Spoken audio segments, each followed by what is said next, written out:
Uh-oh. Welcome to Election Day live I stream. know. It's a special edition. No countdown. We're No just countdown. That's how coming in hot. That's how awesome today is. It's And a no so- countdown kind of day.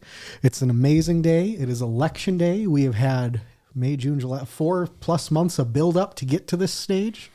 Too long. It has been, unfortunately, but we've got a lot we're going to talk about. We were out doing some exit polling today. We did that. Yep. It was a good time. It was. We had To all the people that said hi to us, like more than just doing it. Hey, it's good to see you guys. Thank you. Big And to shout all the out. people that, didn't say hi to us as we asked if they wanted to exit poll, we understand. Just don't try to sell us something. I understand. This is the third time I've done it, and every time it gets a little easier, but you always have those people that don't just say no, they just ignore you, which it's fine. I totally get it. You're in a rush coming out of there. Some guy standing at the door. Oh, please take my poll. Like, Yeah. I get it. No, I'm not going to do that. We'll go over those numbers. Then we're going to kind of timeline this whole thing, break down the candidates, break down how we got here. And then hopefully after polls close at 7, maybe we'll get a couple guests on. Maybe. And If then- you want to be a guest, maybe leave a comment. Maybe we'll have you on. We'll see what happens. We'll see. Yeah. Shoot us a comment and we'll see what happens. We'll go from there. And then as soon as we get those results, we're going to let you know, and then we'll break down what it means. And So there's a lot that you talked about there. I know. Okay, but there's something that you didn't mention. Oh, what did I forget? There was water dumped on people today. Yeah, we're in different. And there were pies thrown in people's faces today. That was gross. I still, every time I inhale too deeply, I smell just whipped Pie cream. in the face is not the move. It's not the move. Hence Jonathan's fantastic outfit So tonight. yeah, I chose this shirt because I wanted a shirt that was as crazy as this race. I just I feel like this pretty much, It's perfect. this pretty much summarizes the race right here. Just chaos. I really think that this thing starting, when it all started to transpire and went and come to Did you just say transpire? Because I yeah, think if I've you did, been- that's very fitting. I've been misspeaking so much. You'll notice that in our clip later. But it's starting on April 1st, April Fool's Day. I think it's perfect for what this has turned into, for the situation that it started from, with former Mayor Ross and his video. I mean, this is just like, we can't forget that's where this all started. Down uphill from there. We're going to kick this off. And this is a clip we showed this on this morning's episode, but we're going to kick it off. We did stop by the Ward County Auditor's office this morning. We talked with Ward County Auditor Treasurer Marissa Heyman. She gave us some insights about what to expect today as far as the county is concerned. We're going to show you those comments right now. Hello, my name is Jonathan Starr. I'm with the Dakotan, and today I'm joined by Marissa Heyman, Ward County Auditor Treasurer. Busy day for you guys. You guys excited? You guys ready for this? Yeah, I think so. We've been prepping for a long time, it feels like, so it's kind of the home stretch now for us. Absolutely. So obviously people were not able to have early voting, but there was an absentee ballot process that you guys were able to have implemented. Estimated numbers on absentee ballots. Sure. I think as of 4:30 yesterday, we had given out 938 ballots, and I want to say it was 923 returned, which leaves like 15 ballots out there. So that's a really good return rate for absentees. So That's kind awesome. of took the place of early voting, I feel like, because that was around the same number we had for the park between absentee and early. So Okay, so around the same number. Today, people are hoping, maybe dreaming that there'll be 5,000-6,000 votes that are cast today.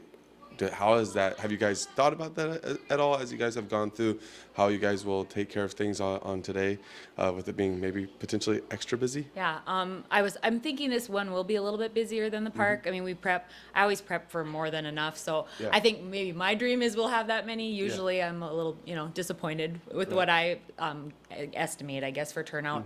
But there was a couple people over there in line when I went over, so I figure they'll probably have a rush this morning.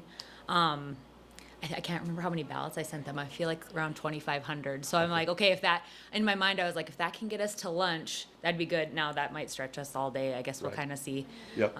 what happens. And so, what is the process that someone should expect when they stop by the city auditorium for voting? It should be pretty in and out. They have if you go in the main doors, it's door number 2. You kind of go straight in the hallway and they can kind of loop through the doors. So I'm thinking with one question on the ballot, you check in, get your ballot, vote, and walk out. So I think it should be pretty quick. Even if there is a little bit of line, you're probably not going to have to wait very long. And then, of course, the thing that we're all excited about is the results. We get to find that out tonight. polls close at 7 p.m. Yep. When do you guys anticipate beginning to see results roll out? So typically we'll have those absentee ones almost calculated. We have to wait now till 7 p.m. to have, if anyone turned theirs in, sorry, I should re-clarify. Since that law changed, they can turn their absentee ballots in until 7 p.m. So we might have a few stragglers we have to scan before we have those results. So those we'll probably have shortly after 7. And I would anticipate the ones from the auditorium coming in by like 8:30 at the latest. So we'll go ahead. Sorry, you guys release that as one block, right? Yeah, we may, depending on if it's a little while before, we might do both. But typically, because these will be so close together, we'll probably wait till we have results from both types and just give you one final preliminary number, I guess. Right. Very cool. And then if the public wants to see those numbers, where's the best place that you guys will have them at? So we'll email them to the media, and then we'll post them on our Facebook, and I'm anticipating the city will post them on their Facebook right away too. So they probably have a little bit more followers than we do, but. Absolutely. Well, hey, we follow along your guys' Facebook page. Well, it sounds like a pretty exciting day. Yeah. It sounds like you guys are ready for it. Yep. I guess you won't have any big surprises. No, It's just bring your gonna be- ID. Bring your ID Okay. with you. Make sure you have that. Or if you change addresses, make sure you have a bank statement, something like that with you. So should be pretty easy. Very cool. Well, appreciate you taking a couple minutes to talk with us. No problem. Well, that was a fantastic interview you did, Jonathan. Hey, you know what? You killed that this morning. It was all right. But one thing about it, bring your ID, address, all that. We had a couple people tell us that they weren't able to vote because they did not live within the city of Minot limits. And that is something that is interesting. Just because you have a Minot address does not mean that you are able to vote. Yep, there's that 2 or 3 mile zone where there's a limit that you might have, like you said, you might have that Minot address, but if you're not within city limits, you're not eligible to vote for this, unfortunately. This may not be completely foolproof, but if you don't pay Minot city taxes, good chance. That's the best way to probably. Good chance you're probably not going to be able to vote. Yep. Same with anyone on base. Same kind of situation goes towards them. It's one of those situations where it's never the ideal thing. I think I would love to see more people have the ability, if they live in Minot, to vote for the representation in Minot. But obviously that's going to change a lot of the tax settings between Minot and Ward County. And that's a whole different ballgame. But I think Marissa, first off, Heyman does a fantastic job up there at the Ward County Administration Building, speaking of the county. Yes. I look forward to getting the numbers from her. She's going to do a great job with those results tonight. And one other thing that I just thought of, if you're watching us and you haven't voted yet, You still have a chance. what are you doing? Right. You got like 20 minutes. Get up to the auditorium. If you're in line by the time polls close, they're going to let you vote. Yes, that is something that's important. Hey, on the way out the door today, I told one of my neighbors, go vote. Exactly. See, Jonathan's got the get out the vote effort. I think we tried. We did try. You know what? We talked about this, and let's be completely transparent. Early on, we were very disappointed after the tax bill Election. The vote on that. It was a terrible vote. We were sorely disappointed.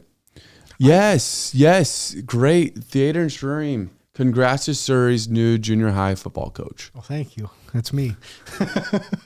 If we had the soundboard, you'd press the applause Yeah, I would, button. but you know, we don't have the soundboard next to us, so that's a great call. That's a huge deal. We'll be talking to him about that here in a bit. or Have an something, interview with the new Junior. junior high Surrey junior high football coach. Just had the ability. Yeah, that's why I. We'll had talk about that. You don't spoil it for us. That's a big interview we're going to be having. My bad. But nonetheless,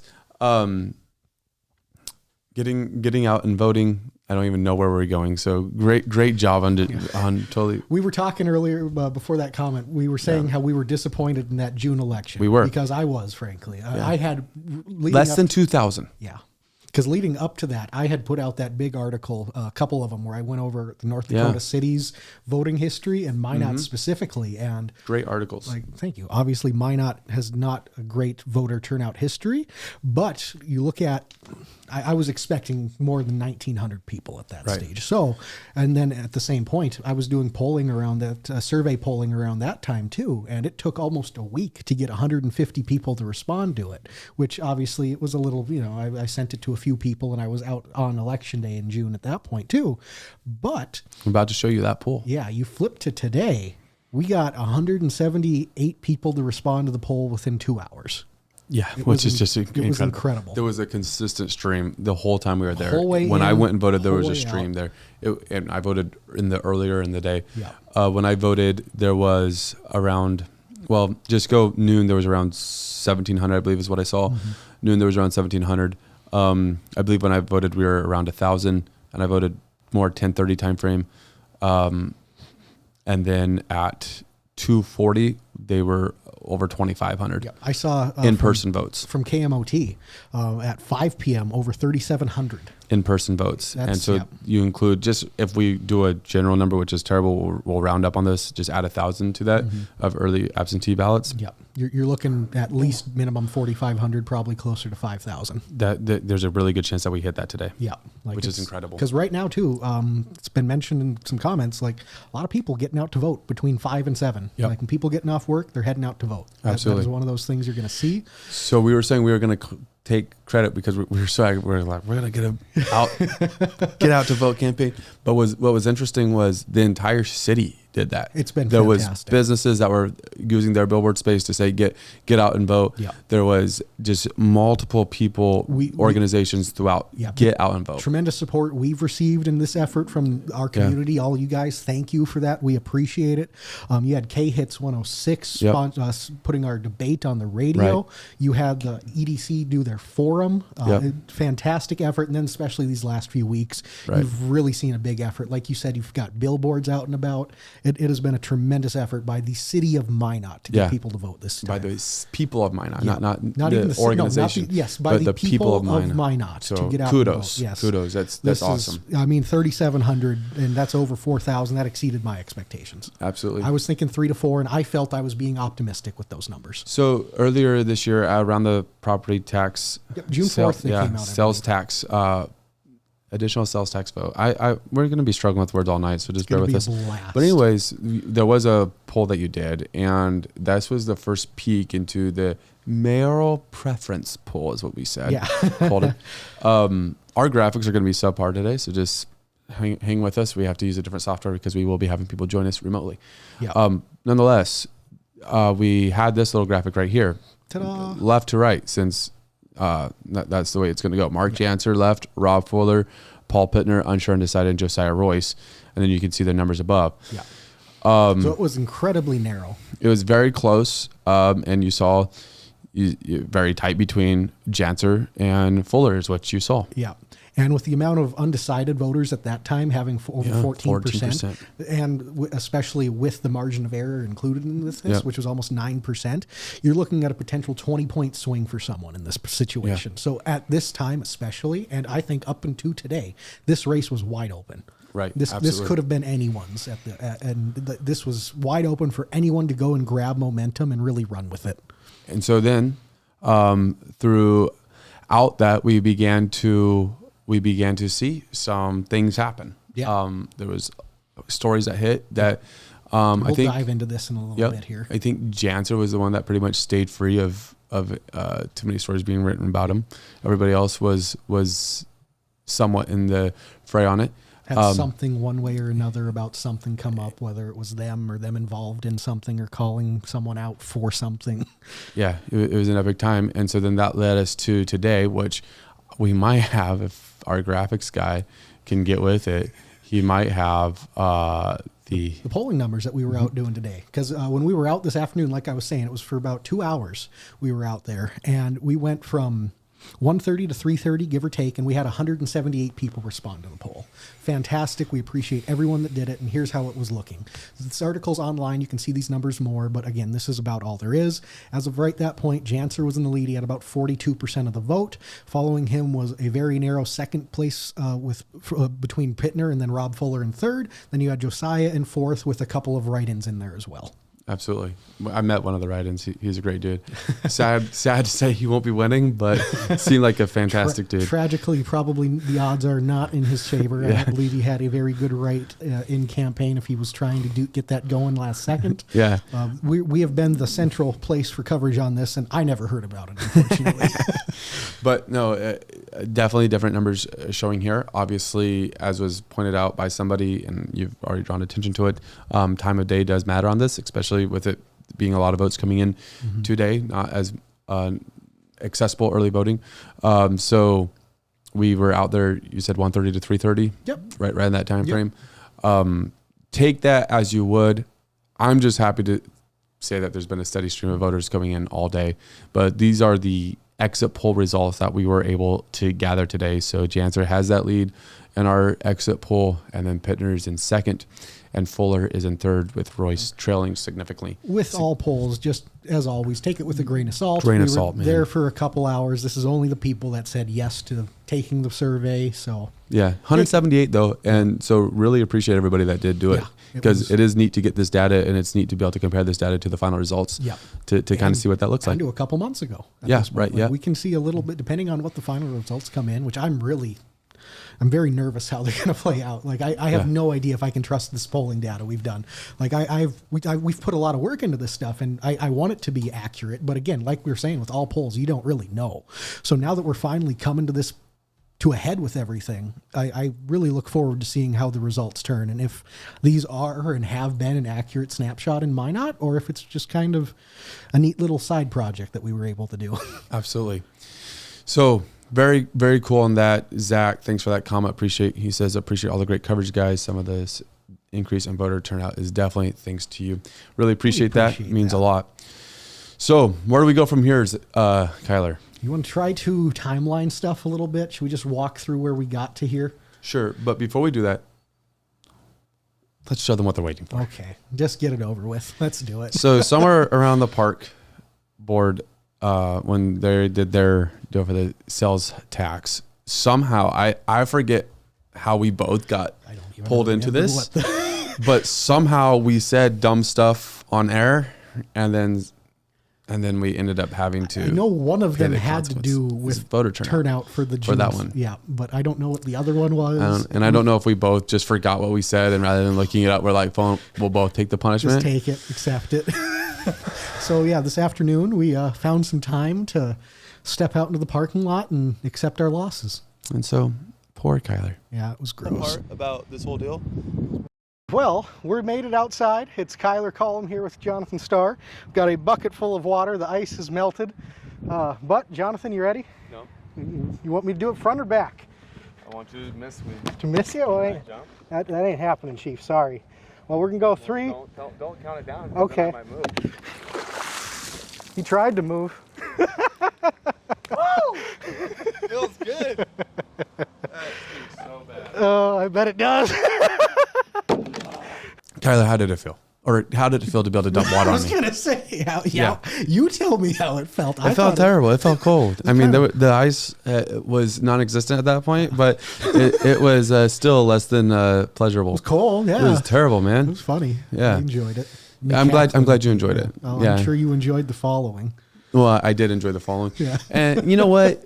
It's overrated throwing a pie in someone's face. Yeah. But this is what it was like. Honestly, yeah. The part about this whole deal is that it has to go both ways this time. We really hope it's all within frame. We forget why we're doing this, but evidently we said some stupid stuff while we were talking one day, and there wasn't enough voter turnout, and I don't know why I had to go.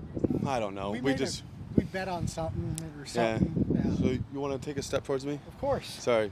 So I don't really want to step in water without shoes That's on. fair. You got the socks. So Nonetheless, I get the whipped cream pie in the face. you get a whipped cream pie? You excited? Let's do it. Do you enjoy whipped cream pie? Not really anymore. When I was like a child, I did. What's your favorite part about whipped cream? On Whip- pumpkin pie? Yeah, of course. Do you like? Have you had pumpkin pie? roll? Oh, that's gross. So gross. It's There you go, disgusting. man. Here you go.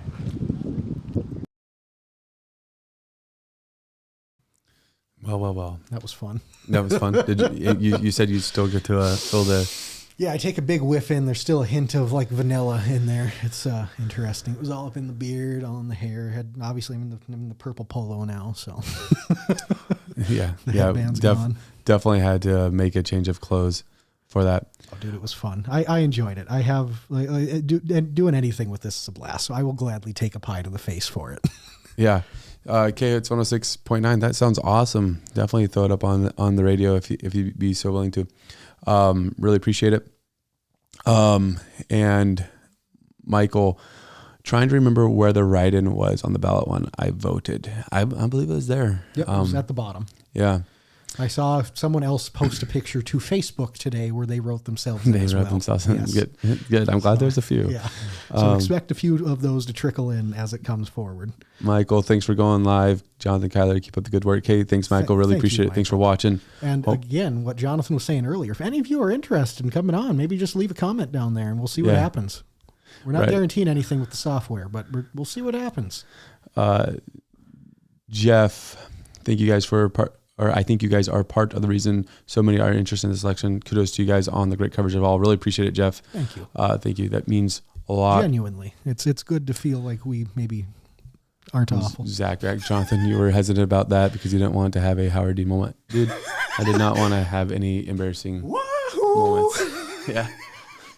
Man, could you imagine like that got him kicked out of or hosed out of a race 20 years ago? Yikes. And the stuff that people do now in comparison is just nothing. When you go and you look at politics over the years and stuff that got people, it's amazing how it's all digressed. What it's transpired into. Yeah. When someone who they thought might have had an affair almost 40 years ago, they were following him around into back alleyways. Yeah. Where now if you do, you know, bad. Yeah, but even 40 years ago, I mean, you got presidents that had quite stories. Exactly. So it's crazy how there's been such a transition when media and live media really took over, and now it's what it's transitioned into now. Nonetheless, we're in a mayor's race right now. Yeah. And it's been a long ways to get to this moment. Yeah. I think all of mine is relieved to be here, though. Yeah. You wrote a story over the weekend, or released it Friday, I believe it was, kind of hammering out how we got here. Yeah. Break it down for us.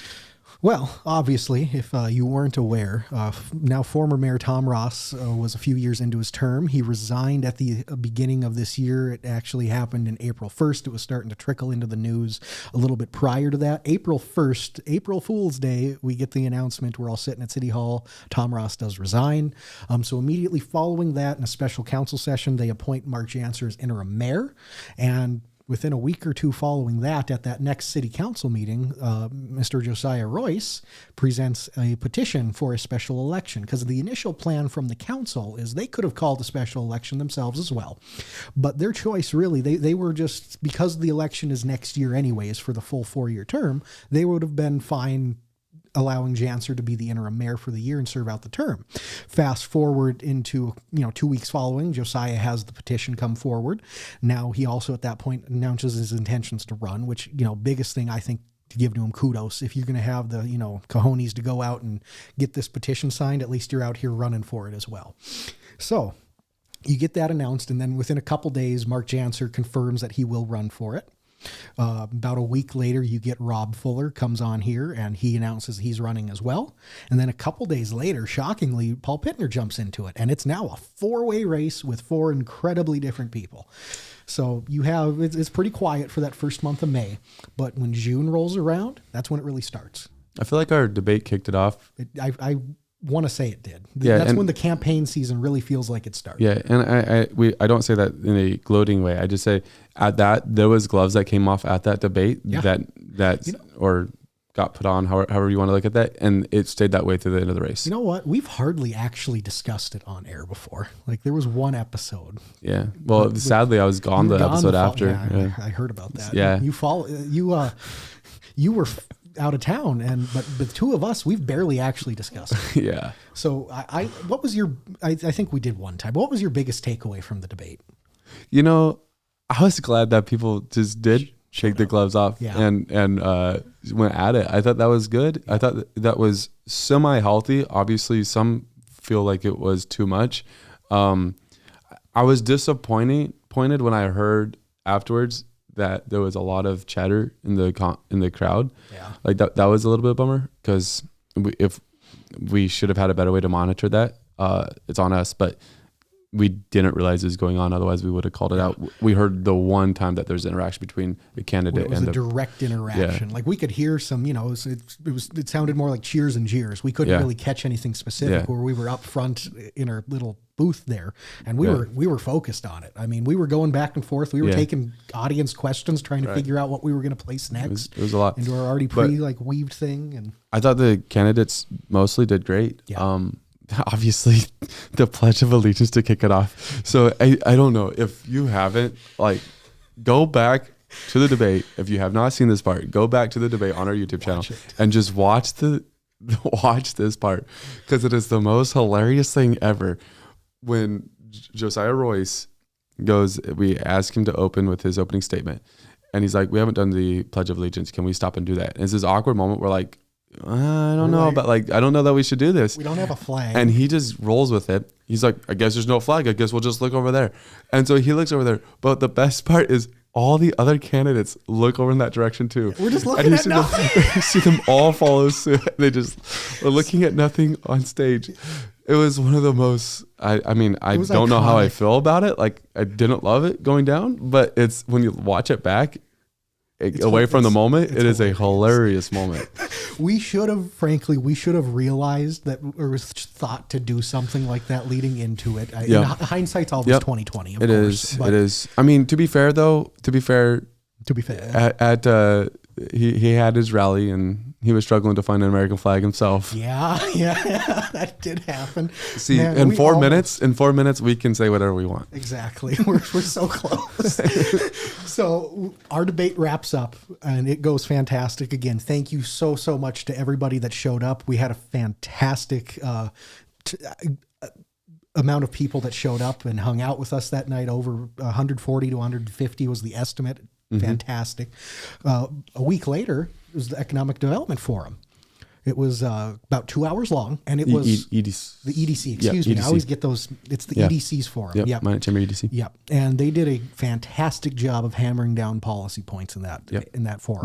They did not allow engagement back and forth. It was simply, you get asked a question, you get an answer, but you cannot talk about any other candidate. Yeah, which is great. Yeah. We're not criticizing it. No. Just outlining the different format. Yeah, which is why we wanted to do what we did. Yeah, we wanted engagement. Exactly.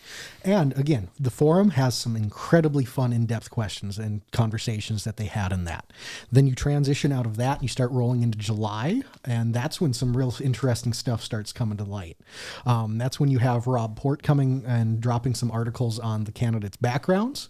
Notably, specifically Josiah Royce, Rob Fuller had the two notable ones. Yep. And that's when you all of a sudden, now you have a big back and forth between Rob and Rob. Yep. And they have a little back and forth, and then earlier in the race you had some back and forth between Rob and Paul too. That's where it started. Yeah, Paul comes into this race, and especially comes out to light at our debate, where he's going because he's running for. He's gunning notably. Yeah. Yep. Like it was. I've heard that line a few times. Like for whether depending on which side, him mentioning that the reason why he was running was because of Rob Fuller. Yeah.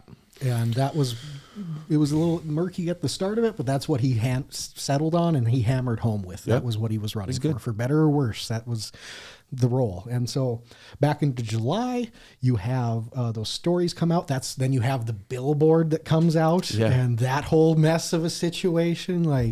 And you get cease and desist letters starting to get thrown around. And then you have the fair, you have the parade, which story that we haven't told yet. I'm going to tell it now. I don't care. Go ahead. So at the parade, there were two candidates that had floats, Jantzer and Fuller. And from what I heard, Josiah tried to get a float leading up to the fair, like the week or two prior. And that was well beyond the deadline. It was in like the end of June was the end of the deadline for it.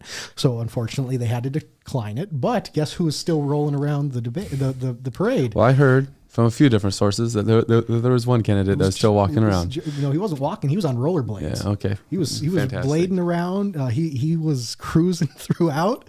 And did he hand stuff out? I think he had like business cards he was handing out, or his pamphlets. And so I heard about that. I heard the parade chairwoman talking about it too. Oh man. And so fast forward out of that, then it's when that was the home stretch at that point. Right. Now the last couple, like week and a half or so, it's just been getting to here. Yeah, but I'll tell you what. What'd I forget? Nothing. Throughout the deal, the city council has been interesting at times. Oh, dude. Every once in a while there's been back and forth and you're like, okay, this is because of the race that's going on. But last night, he went with sour Powerade. I don't know why he would make a decision like that on a day like today. Horrendous. Nonetheless, last night it began to like boil to the surface. Yeah. Like you began to feel tension. Yeah. And I wasn't in the room. You were in the room, but after the conversation about the sales tax and what the next steps on that, I was texting you. I'm like, dude, like this is tense now. Yeah. Wow.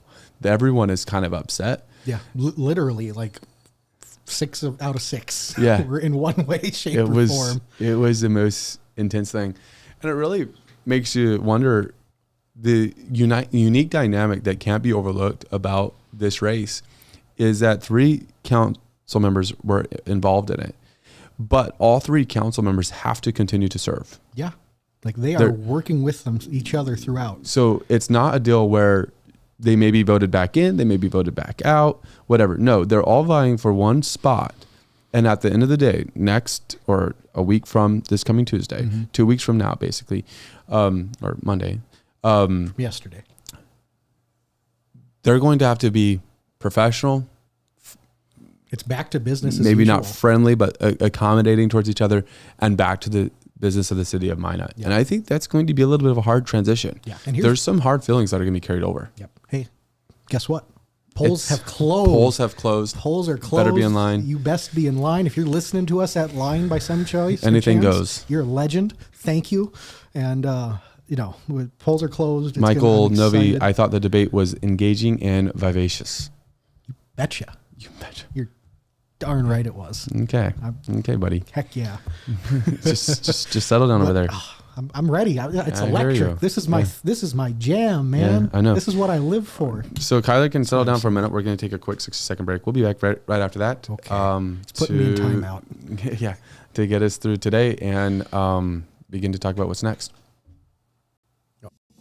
In the demanding world of oil and gas, precision, safety, and efficiency are non-negotiable. Unmanned operator drone services revolutionizes how you monitor, inspect, and manage your operations. With cutting-edge technology and expert operators, we deliver real-time data, detailed reports, and actionable insights for our valuable clients. Why risk the safety of your team or waste precious time?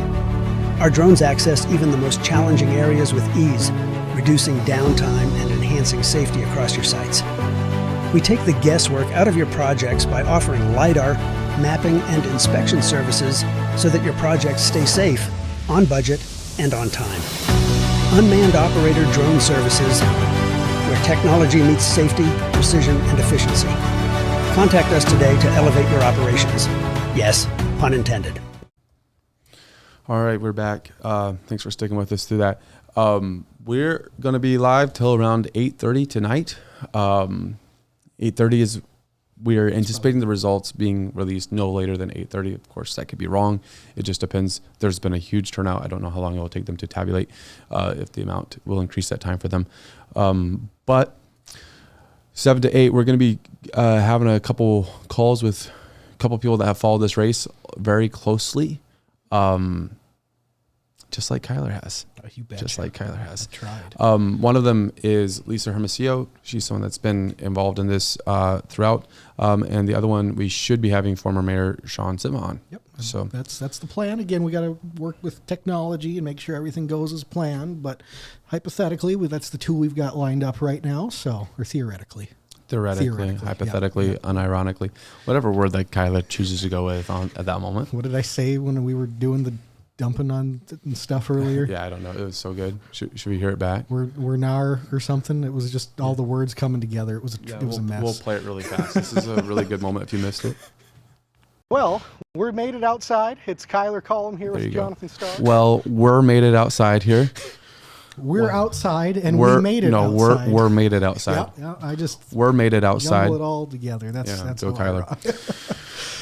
Oh, it's going to be a blast. Like Jonathan was saying, we're going to have a couple people starting to roll in here. We'll have some conversations with them. We're getting the links out now. And I don't know, man. Who do you think wins? It's 7:04. We can do it now. All right. So based off if you base it off the turnout today, I walked in there, I voted around 10:20, 10:10, 10:15, somewhere in there. I saw Rob Port was there at 10:30. I missed him. Just based off the people that are turning out, it seems like Mark Jantzer has a good chance.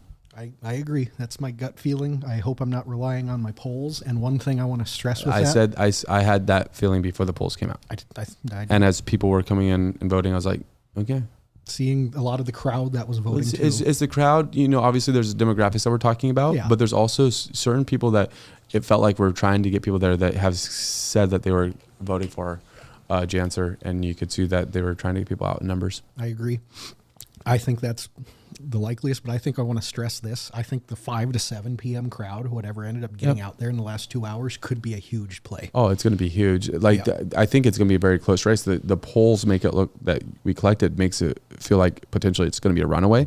I don't think that's the case. No, I think it's going to be closer than the polls showed. Yeah.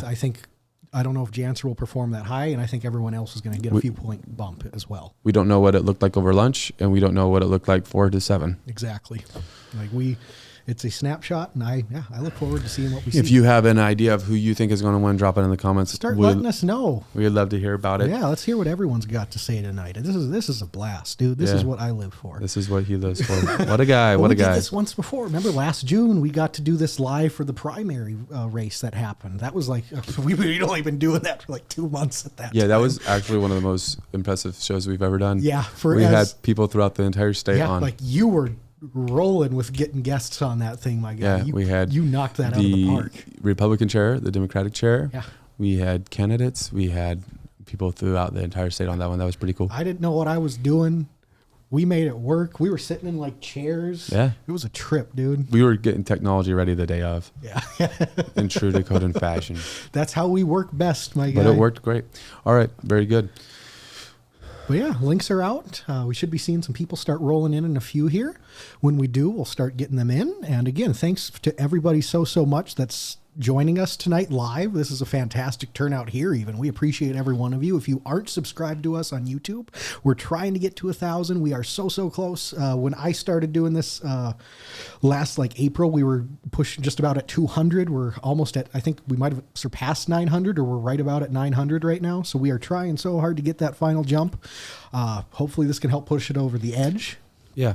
And what I want to do is I want to profile each candidate. And so if you would lead the way, because you wrote that article and you kind of did that a little bit in there. Yeah. If you would kind of start with Josiah, the person that was on the right side of the debate stage. Yeah, so Josiah Royce, he's a lifelong resident of Minot, long-haired guy, wears a suit. He is running on to be the constitutional mayor. That was his biggest thing. He wants a constitutional mayor and he wants a constitutional sheriff. And he wants to merge the police department with the Ward County Sheriff's Department. That was pretty much his hammer home effect on what he wanted to get done. And of course, him being the lone non-council member, he probably represented the biggest change that you're looking at that point, just from the norm and how the status quo has been. So Josiah, again, he owns a gutter company. He has been on American Ninja Warrior in the past, and he has run on a very different platform than I think anyone else has anywhere close to in this local race here. And I really look forward to seeing what that next phase of him looks like. 'Cause I got a feeling he's probably going to be coming. We're going to see more of Josiah in this.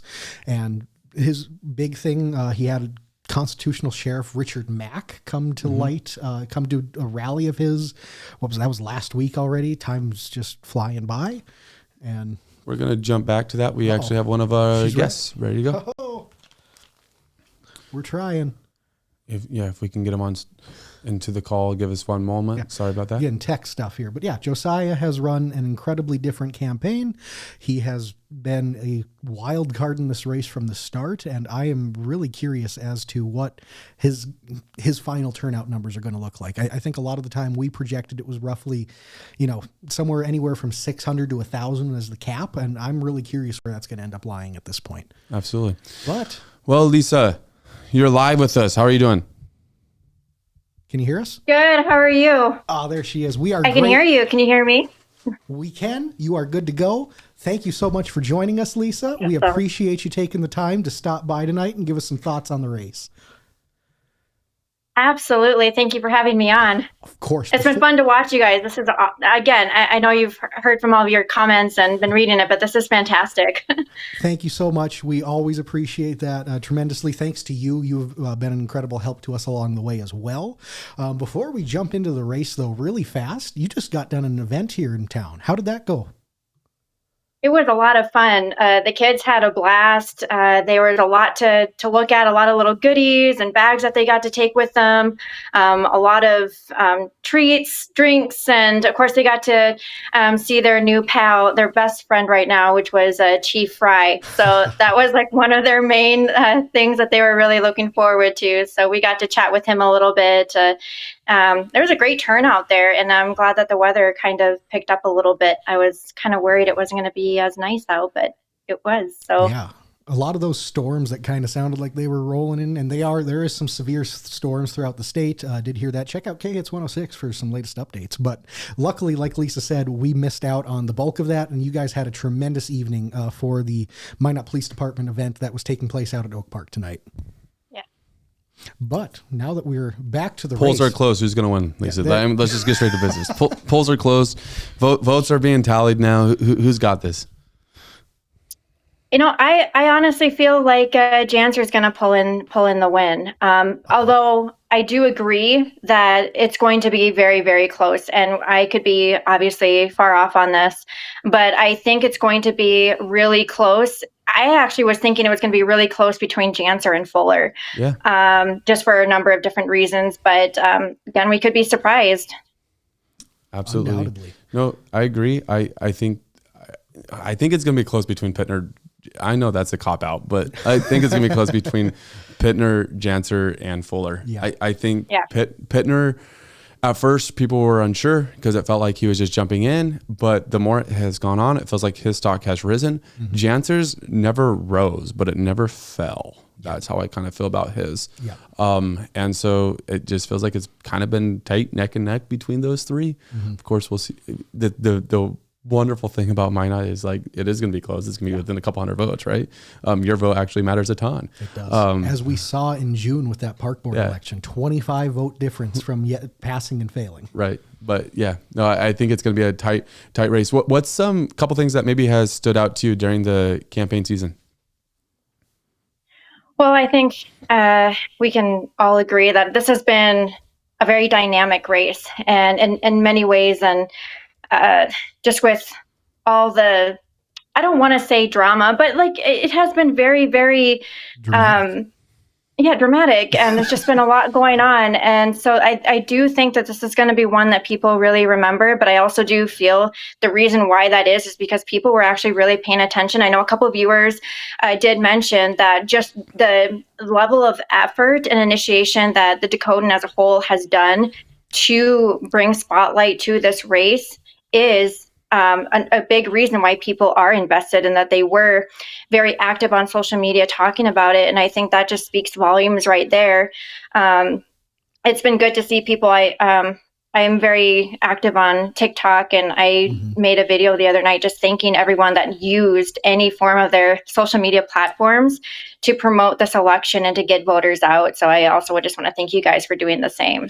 Well, thank you, Lisa, and thank you because you have done a phenomenal job of your own get out the vote process. Because one thing that I think we're starting, it's not official, but I mean, the numbers we've already seen trickling in are exceeding what I expected. I was thinking 3,000 to 4,000. I thought that was going to be a little iffy. I thought I was a little loose with my prediction, but it looks like we could get 4 to 5 at this point, and I think that's fantastic. Yeah, it is. It's one of that's really encourage.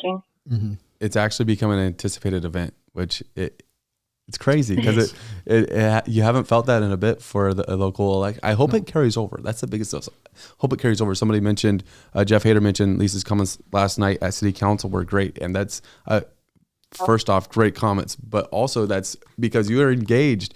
You have a couple years ago made a commitment that you're going to be engaged in your local community and have stuck to it. And I think that's something that should be applauded. And hopefully more people are willing to do that and follow that example. Absolutely. I mean, that's all we can really hope for, is especially with all the work that you guys do, is just hopefully planting that seed for people to, like you said, not just stay engaged with this one, but to continue that on. And I really hope that we see that. Absolutely. Yeah, no, 100%. I really look forward to seeing what the future brings. And like Jonathan said, I really hope this energy transitions and transfers over into next June as well, because that's the one, again, as much as stock as we put into this, that's the one that really matters, is next June. That's when you get those full 4-term elections and you're going to have mayor as well as probably 3 city council seats that are going to be open and up for election. And it's going to be an interesting year next year. And that's what people really need to start looking forward to. Oh, yeah. All right. Well, appreciate you coming on, talking a couple minutes about thoughts on the race and potentially who's going to come away with it. Any last thoughts before we let you go, Lisa? No, I'm excited to finish this segment with you guys and see what other comments people have to say. Like I said, this has been really, really great to be a part of, and I look forward to see whoever else you guys have coming on, and so it'll be a fun night. Absolutely. Undoubtedly. Thank you Appreciate so it. much, Lisa. Thank you very much. You're welcome. Have a good rest of your night. You too. Gosh, always fun to have Lisa on. Yes. She is a tremendous time, such a strength to this community, especially being someone not born and raised here. Just to see her show that level of commitment to Minot, you love to see that. You do love to see it. Couple comments. One from Paul, huge turnout for that event. I drove past Oak Park. Yeah, there's a lot of stuff that's going on tonight, and so it's pretty cool to see the turnout at those different things. Yeah, it is a busy night without a doubt coming in this evening. So much going on. That big event, I think it's still going on until 8, so feel free, if you haven't popped out there, make sure to check it out. It sounds like a really good event. I know they have the different police canine units or officers, canine officers, that's probably the right way to put it, were there and available as well, and sounds like a great event.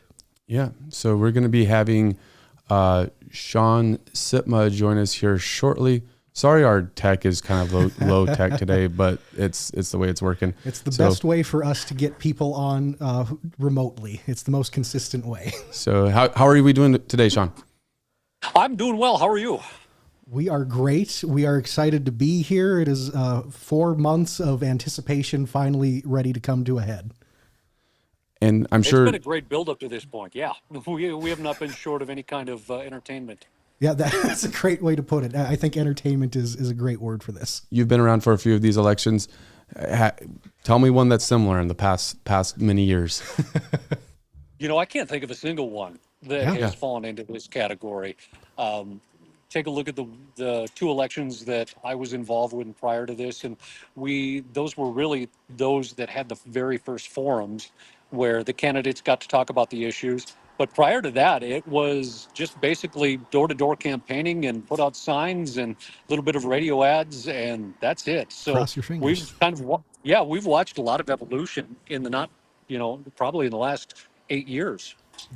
That's awesome. That's awesome. So you've gone through what election day is like, and there has to be a little bit of sitting on your hands, hoping for the best, probably a lot of texting. From a candidate's perspective, what is this day like?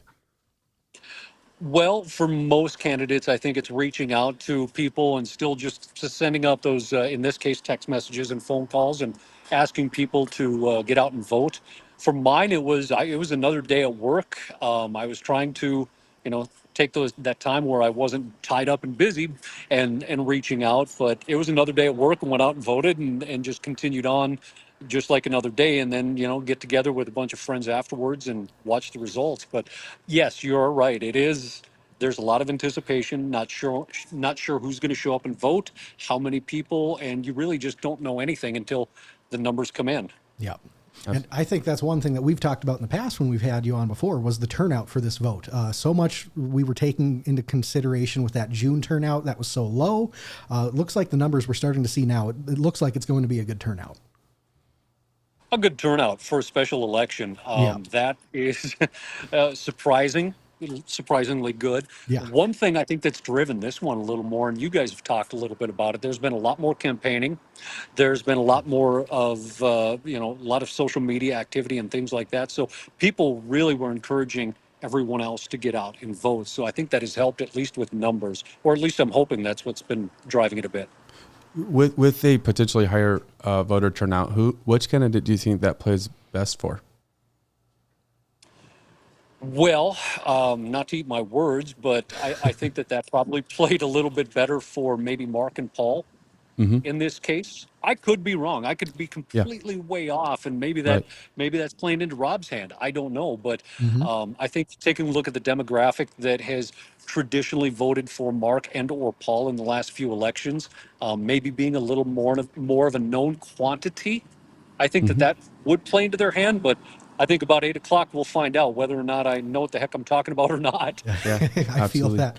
Have a year and a half of trying to figure this out coming to a fruition right now for us too. See if these poll numbers that I've done over the summer have any actual, weight to them or not.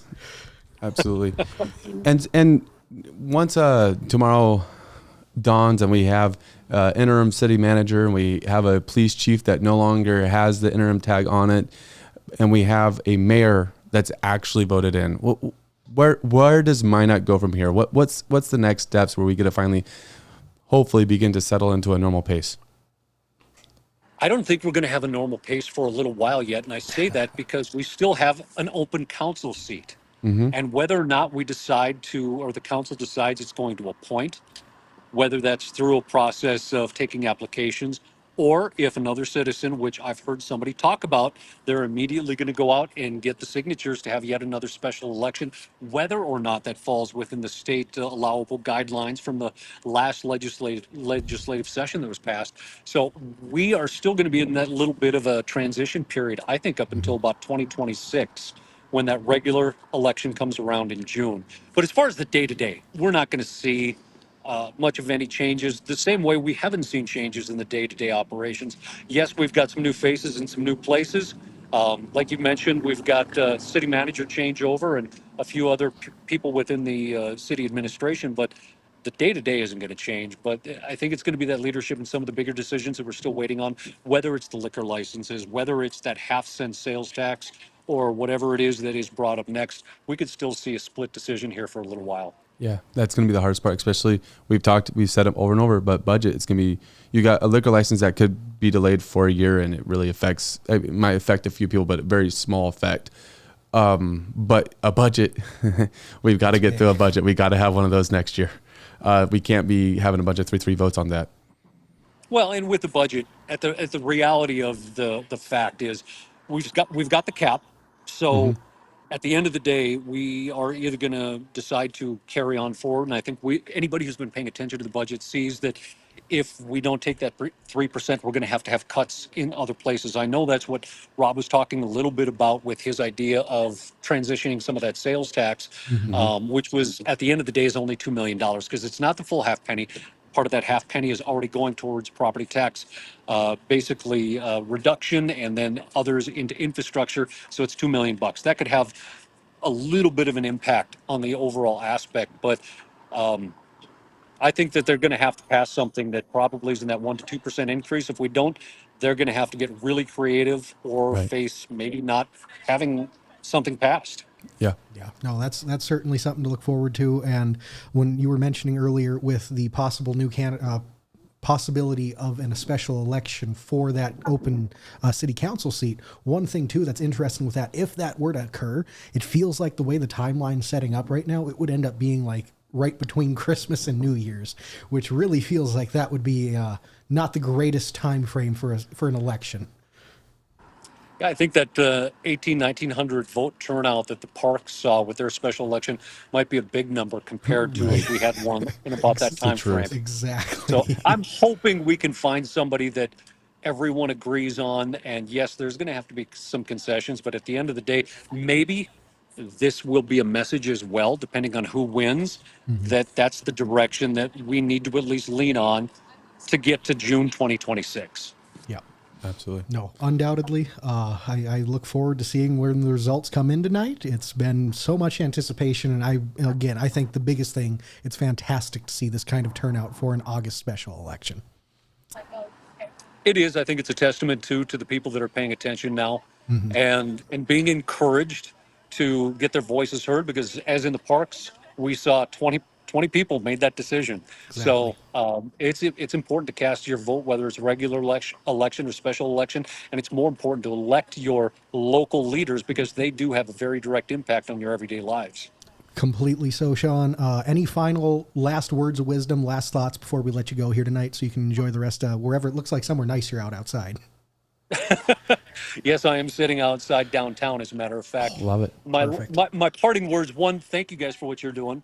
Appreciate it. Exiting polls, that's I think the first that we've ever seen in town, so appreciate that. Appreciate everybody that has been encouraging everyone else to get out and vote and putting in that little extra effort, and for the people that themselves got out and to vote. And I'm hoping that we can see a trend turn now for better turnout in Minot for elections, but we got to keep people, I think, at least educated about how important that is. Absolutely. Undoubtedly so. I think that's a great way to wrap that up, Sean. Very good. Appreciate it. Thanks for coming on. You bet. Have a great day. Thank too. you. Fantastic. Incredibly insightful as always. Love to have Sean on. Do we have anyone else lined up? I don't know if we do. I don't think so. I think those are the two Confirmed superstars. ones. Yeah. Couple things for the comments. let's roll How through much that. do special elections cost? 15 to 20,000, Corey. 15 to This one was 20,000. 15,000 was Yep. budgeted in for, and Park one was more because of the early voting. yep. Minot Talk should get with Rob Port. Could be lightning in a bottle. Hey, we did have had him Rob on Port once. on once, Yep. and we Right around the start of the legislative cycle, probably back in February. we are very much open to him coming back on. So enjoy collaborating with him. Yeah. Thank you, Lisa. Good evening. I've been keeping close tabs of the special election with you guys supporting K-Hits 106 and aired the Minot Mayoral debate. Kyler, good evening as well. Good evening. Lisa was very classy with her comments last night. Undoubtedly. Very true. Yep. Paul Struckland, was there not also 900 or close to that absentee ballots? There were 900 and Some a change, low yeah. number in the 900s were 918, something like that. And then there was 50, I think she said 15 still outstanding absentee ballots, and they had to accept absentee ballots up to 7 p.m. today. So Yep. polls closed at the same time for absentee ballots. So very good. If you have a comment, drop it down. We will get to it. We promise. We also asked earlier who you thought was going to win this whole thing. We had one person chime in. Vote is on Pittner.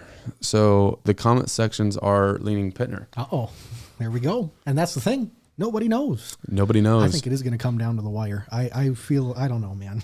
I've always had second doubt in myself and second guess myself. So putting this much work into something and actually seeing if what I think and what I feel like my gut feels is going to be right.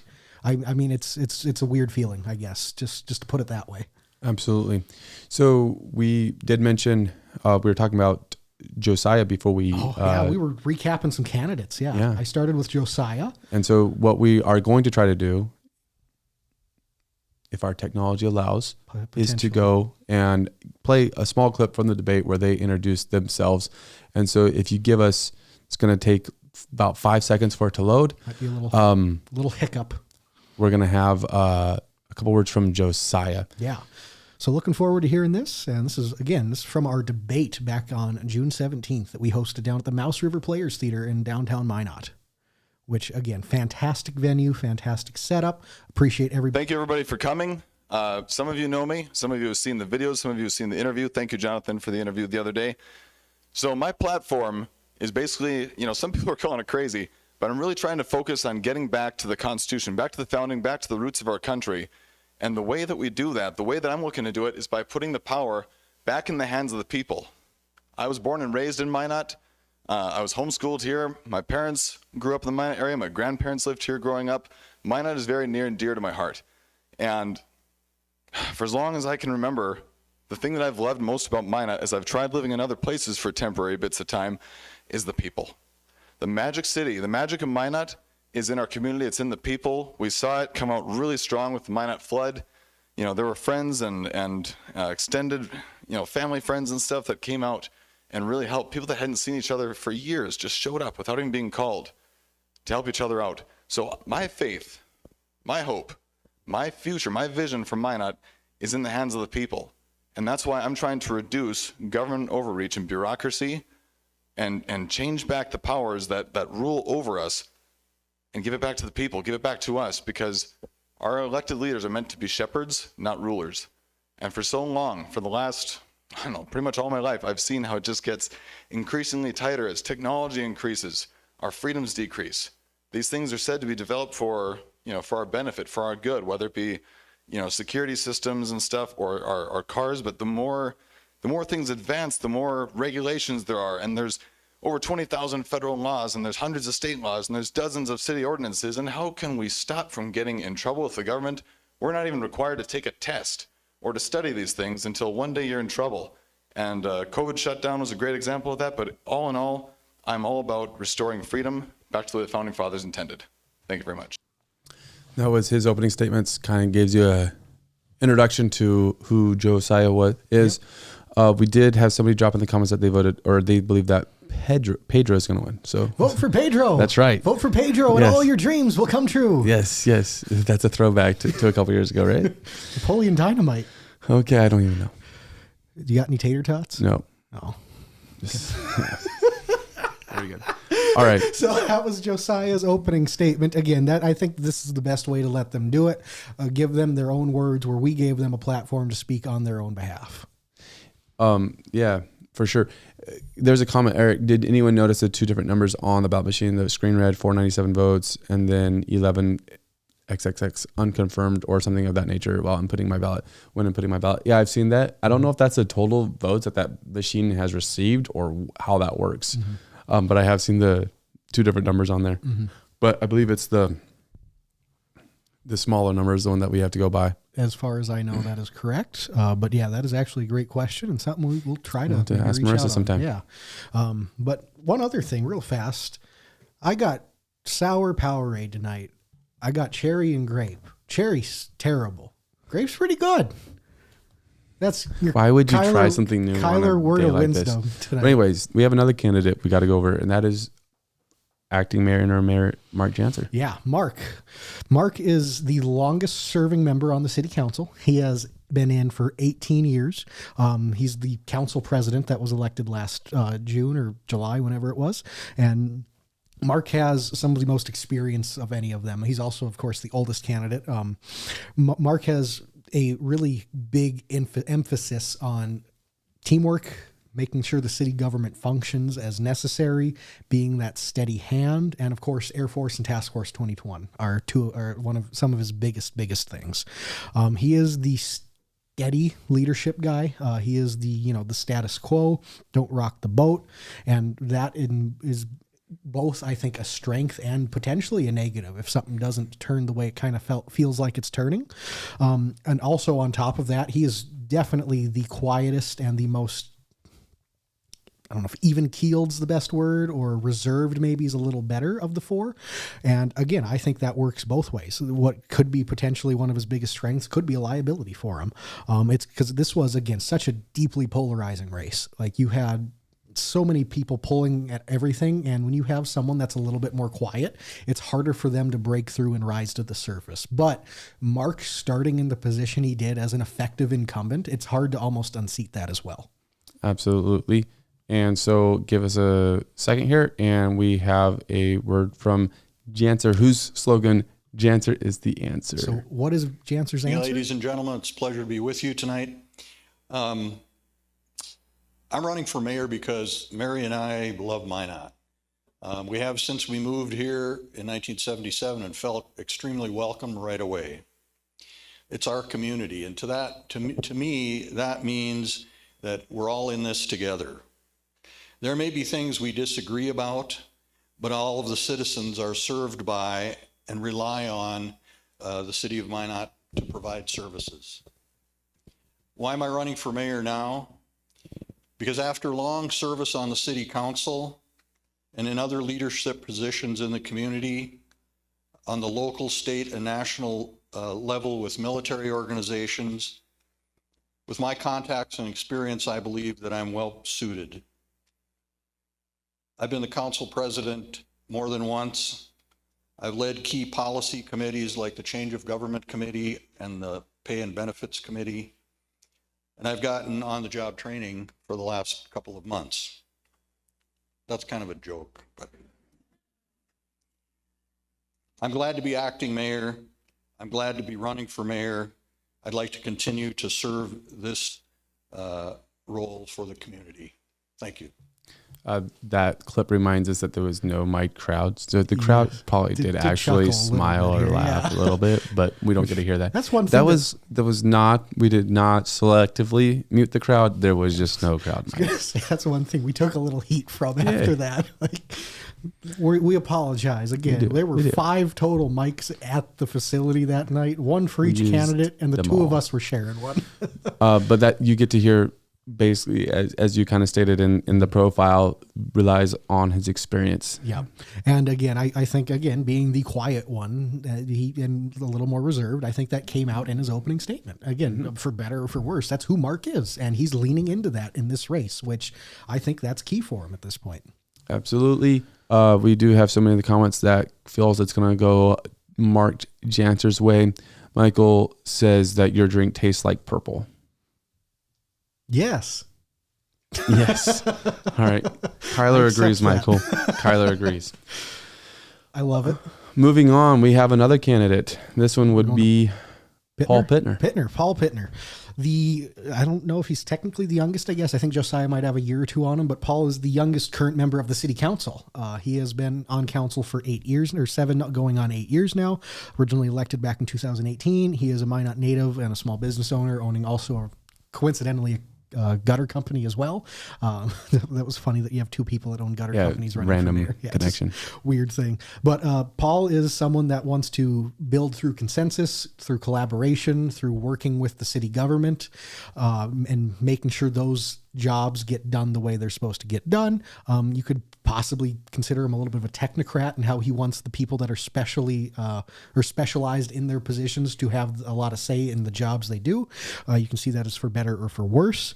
And again, one thing that he was fueled to enter the race by was his thoughts on Rob Fuller. That's part of the reason why he got in, and you can take that however you want. But one other thing with Paul, again, you could, some people consider he's maybe part of the establishment, which in this race that could be beneficial or negative. This is such a polarizing race where you have so many different factors reaching into it. Paul is one of those people that has had such an interesting race with it. Like I don't think anybody coming into it expected him to jump into the race. Right. He was, a lot of chatter going into it was that he wasn't even going to run for city council next year again. So when this got announced, this wasn't something I think almost anyone saw coming. It was a shock to the system, and it really turned this race almost on its head. And so when he jumped, it did.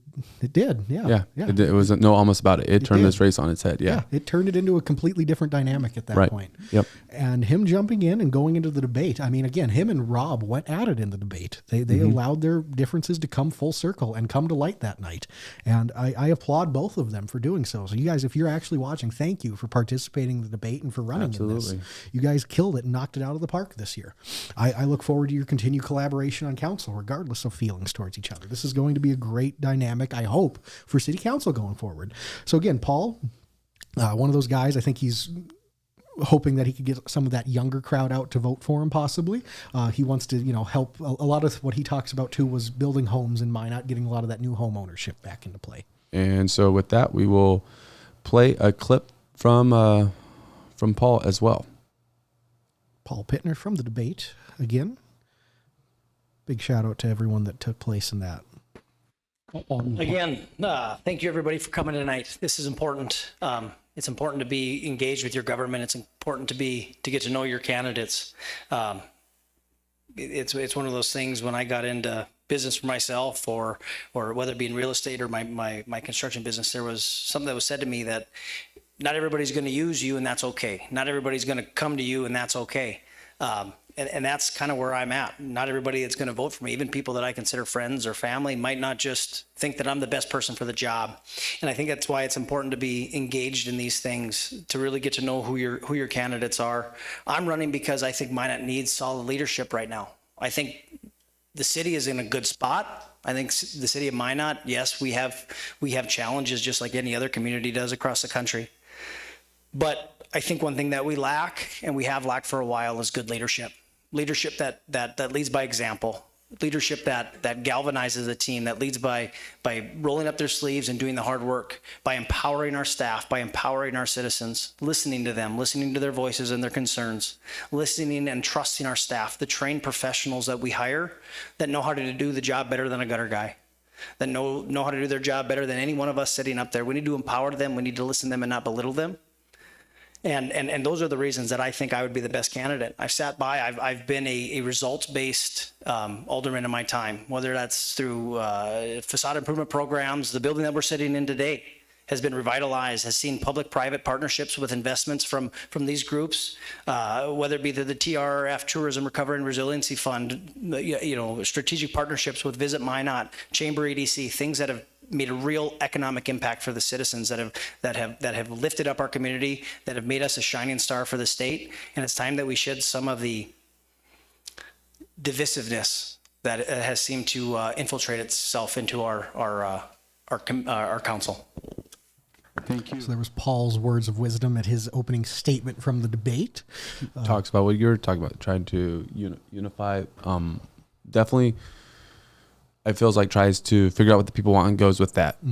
It feels like a little bit. Definitely pointed out the need for strong leadership, and that's something we might not need right now, especially as we've gone through the amount of turmoil and turnover that we've gone. Yeah, this transitionary period that we've been in, frankly, for the last 11 months. Too long. It's something that this having a steady hand at the wheel is going to be important for going forward here. Caroline Moore, where election results being posted, can't find the page on Ward County Auditor website. If you go to their Facebook page, it will be posted there, is what they said. They said they would also be sending it out to media. We're on that list, so we'll be getting those as soon as they are made public. Yep. As soon as that email rolls in, we will let you know. I'll make a big fuss about it. Don't worry. Yeah, he will. Probably He'll have a stand up countdown or whatever they're talking Yeah. about earlier. RJ, will we know the results tonight? You betcha. Yes, You betcha. we will. What- Unless what- something what if there's unforeseen like a happens. recount? Oh, that'd be a trip. Well, we may not know that to now. Well, Yeah, I mean, but if it might- comes in where it's under 100 separation, there's a chance. there's a chance. Yep. That's what Kyler's hoping for. He likes drama, I guess. I didn't even think of that for whatever. It just I was so busy. And this is a good one right here. Rob Royce, Josiah and Paul Pittner were both employed by Goen Rain Gutter once upon a time. Wow. So if you want the pipeline for your new next generation of gutter roof gutter men, that's the place to go. We have one more candidate that let's do that first, and then we will talk to the new coach at the Surrey High School. Junior high. Junior high. I totally had your eyes. I was like, who are we bringing on? All right, introduce the last Rob candidate. Fuller, the newest of the aldermen to run for this race. He was elected first last year in June, so he is on his first term as an alderman. Rob is a Minot native, moved to Colorado to get into the banking industry for a while before he moved back up to Minot. Rob ran on effectively a ticket last year with fellow aldermen Blessum and Samuelson, and one of their big things that they hammer home is transparency and lowering taxes in the city and making sure the government is more responsible with how it spends its money. Those are some of the key things that they've hammered home. And Rob really wants to hold staff accountable and not rubber stamp things going into the race. I know those are a couple things that he said a few times throughout. Rob has, of course, had some things come to light over the last few years, some media drama come out in the last few weeks, and I think has taken a lot of the spotlight from some things. And I don't know how that's played out into the long run of everything. But again, Rob wanted to frame himself as being the candidate who really tells it like it is. He wanted to be the guy that can take Minot into a new, not just, because what is it, new Minot, and what's his slogan again? Bro, you're putting me on the spot. I'll pull it up. It's new for a new Minot. He wants Minot to be in a completely new direction. He wants that status quo to really have been changed. Fresh start, stronger Minot. Fresh start, stronger Minot. See, that I think that encapsulates what his campaign's message was to such a degree. He wants to be part of that changeover from that old guard to a newer version of it, or whatever it may be. And I think that's been some of his core messaging coming into this. Absolutely. So we have a clip from him as well. We're pulling it up now. Jonathan is a pro with the tech stuff here. There's no way I could pull this off. As we see, I can barely get the audio to work. Good evening. My name is Rob Fuller. I'm one of your elected city council members, and I'm running for mayor because I think a lot of us felt for a number of years that the city of Minot has kind of been run like a backroom club. They got big budgets, vague answers, and priorities that don't really match what most of us want or need in our community. And I think a lot of us have felt like that isn't actually true leadership. It's just kind of going through the motions. I've spent my life making decisions, helping manage risk at banks, running my own business, raising my family here in Minot. I know how to make hard decisions. I know how to deal with the outcomes if they don't go the way you want to. I know how to own it. And that's what I plan to bring to the mayor's position here in Minot. Honesty, transparency, and a different way of doing things that actually brings the citizens' voices back into the community and the government. I'm not about giving you rehearsed answers or, political ideologies or anything like that. I want to build Minot back to the place that it was 30, 40 years ago in a new modern version, right? I mean, a lot of us that grew up here have nostalgia about Minot from the 80s and 90s and those days. And I want us to get back to that. I want us to be a community. I want to do things in Minot that we want done, but I don't want to overspend your tax dollars. And we've been doing that for a long time, and I think we need to get away from that, so. A great clip from Rob there. Yep.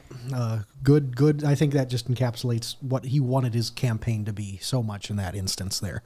One thing that I don't know if was ever mentioned, maybe we talked about it behind the off camera before, but did you ever notice how they all stood up for their opening statements? No, that was great. And then never stood up again? No, I thought that was great for the opening statement. I think it's fair because I remember sitting there as we were doing it thinking, like, are they going to sit down?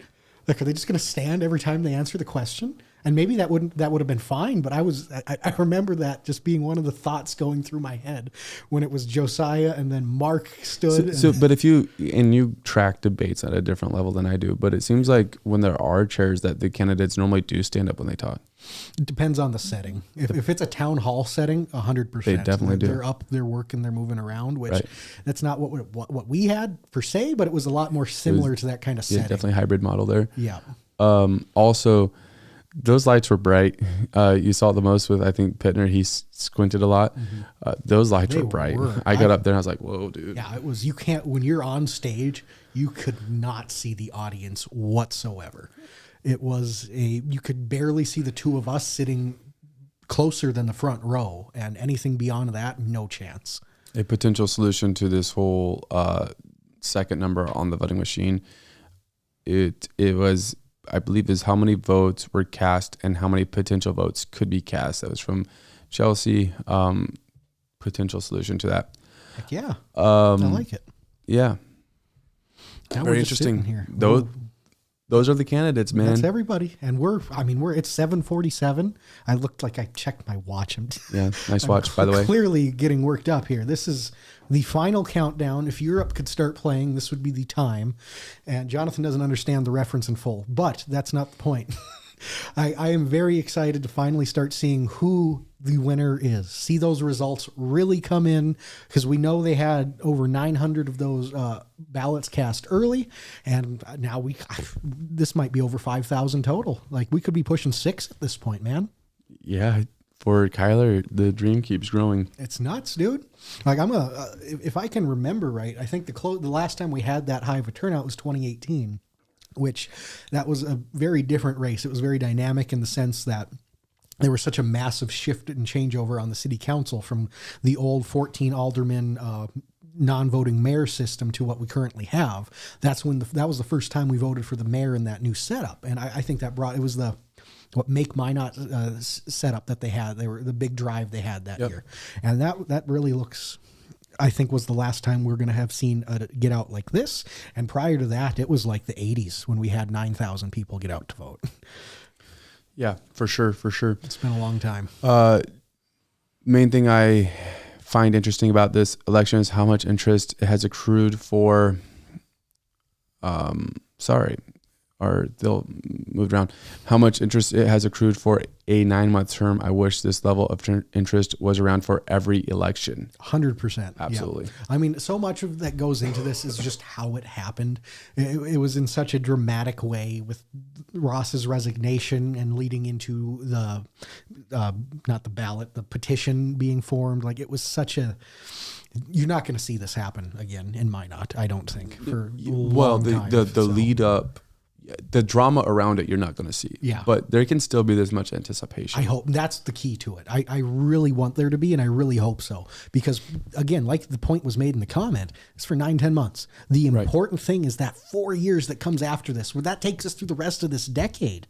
That gets us into 2030 at that point. This is a complete trial run. And honestly, something that we haven't talked about a ton is, do you even, if you're one of these candidates, do you even want to be elected? Yeah. Like, obviously, they do, they're running, all that, I get that part. But this is not the term you're looking for. You're looking for the 4-year term, most likely. June. Every single one of them said that they would be willing to run again. If they won. Yeah, if they won. And so I think that's the interesting thing is, as there's going to be so much scrutiny on the next 9 months, 10 months. Yep. That it's going to be very interesting to see how that plays into the re-election campaign, because I do think that there's going to be some momentum from the people that will carry over to the next election. Beyond that, I don't know. Yeah, undoubtedly, I think that this can at least carry into next spring.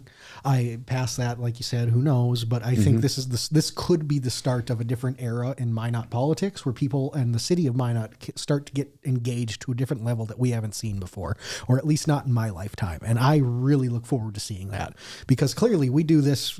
I mean, this is the best hobby I've ever had, man. Yeah. RJ, you asked, do we have any updates on the latest numbers? We don't. We are.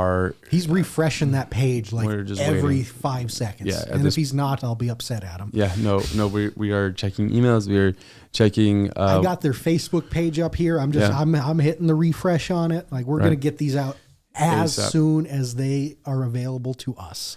Because for sure, then we're going to have to talk about what it looks like for that person. We are. One thing that we wanted to point out was new HR director came in clutch yesterday. She did. That's a great point. So they are. We forgot to mention that this morning. We forgot to mention it this morning. So we said we had mentioned it tonight. So shout out to the HR director. She, obviously the Harold Stewart has accepted a job, so we have to fill this position. And typically, anytime there is a position that needs to be filled, immediately we go to an outside firm to go and do research and get the process rolling. She said, no, we can do this in-house. Give us 30 days. If we don't have good candidates, fine, we'll look at outside options, but give us 30 days. Let us try to do it ourselves. Yep. And love that. I love to see that. She wants to take the initiative. She wants to get this done and do it in a way that we haven't done recently. And because not only is it something that we can do, but it's something that we should do at this point. I think that's a great way to try. Maybe, like she said, if it doesn't work in a month, it is what it is. And we try it the way that we know works. But I think this is a phenomenal way to try to start changing that next process for Minot here. Absolutely. Right. Yeah. No, I think that is great. I'm trying not to say absolutely, because that's all I say. But I know I have those tropes too, or those common sayings of mine. But no, again, this is a fantastic turnout at this point. I was going to go somewhere else with it, but turnout is where I can always go back and hammer home. Yeah. Because I think the numbers are going to be great today. I look forward to seeing where this really lands here. Another interesting thing from yesterday's city council that we dove deeper into was the talk about more taxes. Yeah. Which, first, on that same note, one thing that we want to mention too, on the 18th of August, the next city council meeting, that's when the city council president presents their budget, and how that's going to play out. So the way it worked is Mark and Lisa worked together on it. Mark being the city council president leading up to this, Lisa being the council vice president. So which right now Mark is interim mayor, and so then that makes Lisa acting de facto president. Yeah. So because of that, if Mark does win, that means Lisa will be presenting that budget on the 18th, and she will be the council president at that point presenting it. So look forward to seeing what that looks like in a couple weeks. I think it's going to be a big step up from where that first preliminary budget was, and yeah, I look forward to seeing that. But you wanted to talk about sales tax. We will. RJ, you asked, do we have any interviews from the candidates live tonight as the votes come in? We chose not to do any of them before the deal. We may have one on after. We'll send him the link if he wants to call us or not. No, I don't know if we'll do that, but we may have them on. We'll see. That is a up in the air deal, but we chose not to have any of them on prior for sure. That's one thing that we just wanted to. So, but sales tax. All right. Yes. So there's a chance. Well, there's not a chance right now, based off of yesterday's city council. The staff is preparing a look into what it would look like to have a on the ballot, that June ballot next year, another 0.5% sales tax for public safety. Yep. And it would only exist for 5 years. At that point, it would be sunset and replaced based off of what I understand it to be, off the words that were said at council. It'd be there for 5 years and then it'd be sunsetted. And effectively replaced by what NAS would have been. Yep. Because NAS is a almost full half percent. I think 40%. It's 40%. Yep. It's a lot of 1 penny. So that is something to keep an eye on too. That we'll find out. I believe it's the first meeting in October is when there'll be more discussion that will be had on that one. That's something to keep an eye on. Yeah, when staff brings that back, because at that point too, depending on what plays out, there could be a full council then. There could have that full 7-person council. And another big thing that we got to be watching out for too is that liquor license or that alcohol ordinance situation, how that's going to play out. That's something that's been tabled for a little while now, and it's going to be coming up. I think they mentioned yesterday that it's going to be coming up at the first meeting. The first meeting in September is September 2nd. So there was a little... It's going to happen once there's a full council. Yeah, that's when I think the best time. Unless if there's a complete change of action, but I don't see how it's not. Paul Struckland. So if somebody from the council wins, how is the new member picked? Are they appointed? So this has been a fantastic topic question. Of great discussion. They could be appointed. That would be, in my mind, personally, if you want my opinion, the most preferable way. But depending on how the timeline lays out, and if you talk to 2 different people, you'll get 2 different answers on this. There is a small chance for another special election to be held to elect that. And that's the election that Kyler was talking about that would most likely, potentially, maybe not, who knows, be held between Christmas and New Year's because of how the timeline works. Or you cannot have it cannot be the election cannot be 6 months prior, or it has to be more than 6 months before the June election. But it has to be 90 days after signatures are collected, or 90 days is not exactly right, but it's 80, 90, something like that. And so there's a chance, maybe if not that week, it could be the second week of January. Depending on when the June election is. But if you get past that, now we're less than 6 months, and I don't think you can do it at that point, from what I know. Yeah, the way that we understand it. But again, on that one, you'll get 2 different answers. So, or the third option then as well is if they don't appoint someone, there isn't a special election, there can be an application process, which is effectively what happened 3 years ago when Tom Ross became mayor. To fill out his seat until the following general election, there was an application process. I think 12 or 13 people applied, and they ended up selecting one out of that pool. I believe that was the one that the applicants were very frustrated with. Yeah, it sounded like a process that was... They were told that they were going to be able to show up and potentially have an interview, but it was already determined who is going to get that seat before the meeting even came to order. For better or for worse. Yeah, which if that's the case, just appoint someone at that stage. Because if you're going to take the applications, allow those applicants to go forward and speak for their time. And if not, then... I do think it's interesting, though, that there was 12 to 13 applicants and then none of them run for well, maybe not none of them. I can't say none of them. That's not the truth. I think one of them did, but very few of them actually ran. Well, because that's the thing. It's such a weird thing because that city council open seat was elected in November of that year. Yeah. And it was so it got appointed in the summer. Yeah. And then there was the actual election that was held in November. The next regularly scheduled election was that November. Which was, we add a lot of information to this because we've gone down this road. That's not the way that it has to be. That's how they appointed them. Yeah. Council said, you'll fill that seat until the next one. Otherwise, it's just appointed to fill out the term unless otherwise identified. Yep. It's a very... There's a lot of caveats in this. And we will get fact checked. That fall then, it's likely to happen and for best reasons. But then that fall, you have Scott Burlingame run against Roscoe Straley, and he beats him very, very narrowly. And what's frankly probably, if I go look at the numbers, the best turnout in a city council election we've had in a long time. But that was a November one. November election. Right. Yeah. But also that was a midterm year, so maybe I'm wrong on that. I'd have to go look.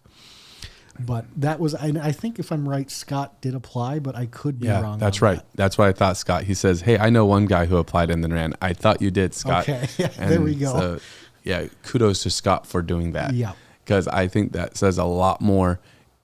Great to the people that applied. I'm not criticizing that, but To go out and actually run for it's a whole different thing. I would be willing to fill out the application, but I'm not willing to run. So I don't at like, this point, I don't like running in general. So, but yeah, there's some I've done it a exceptions. couple times. Last August, I ran a mile a day on average. If I see a good buffet, book Very it. well.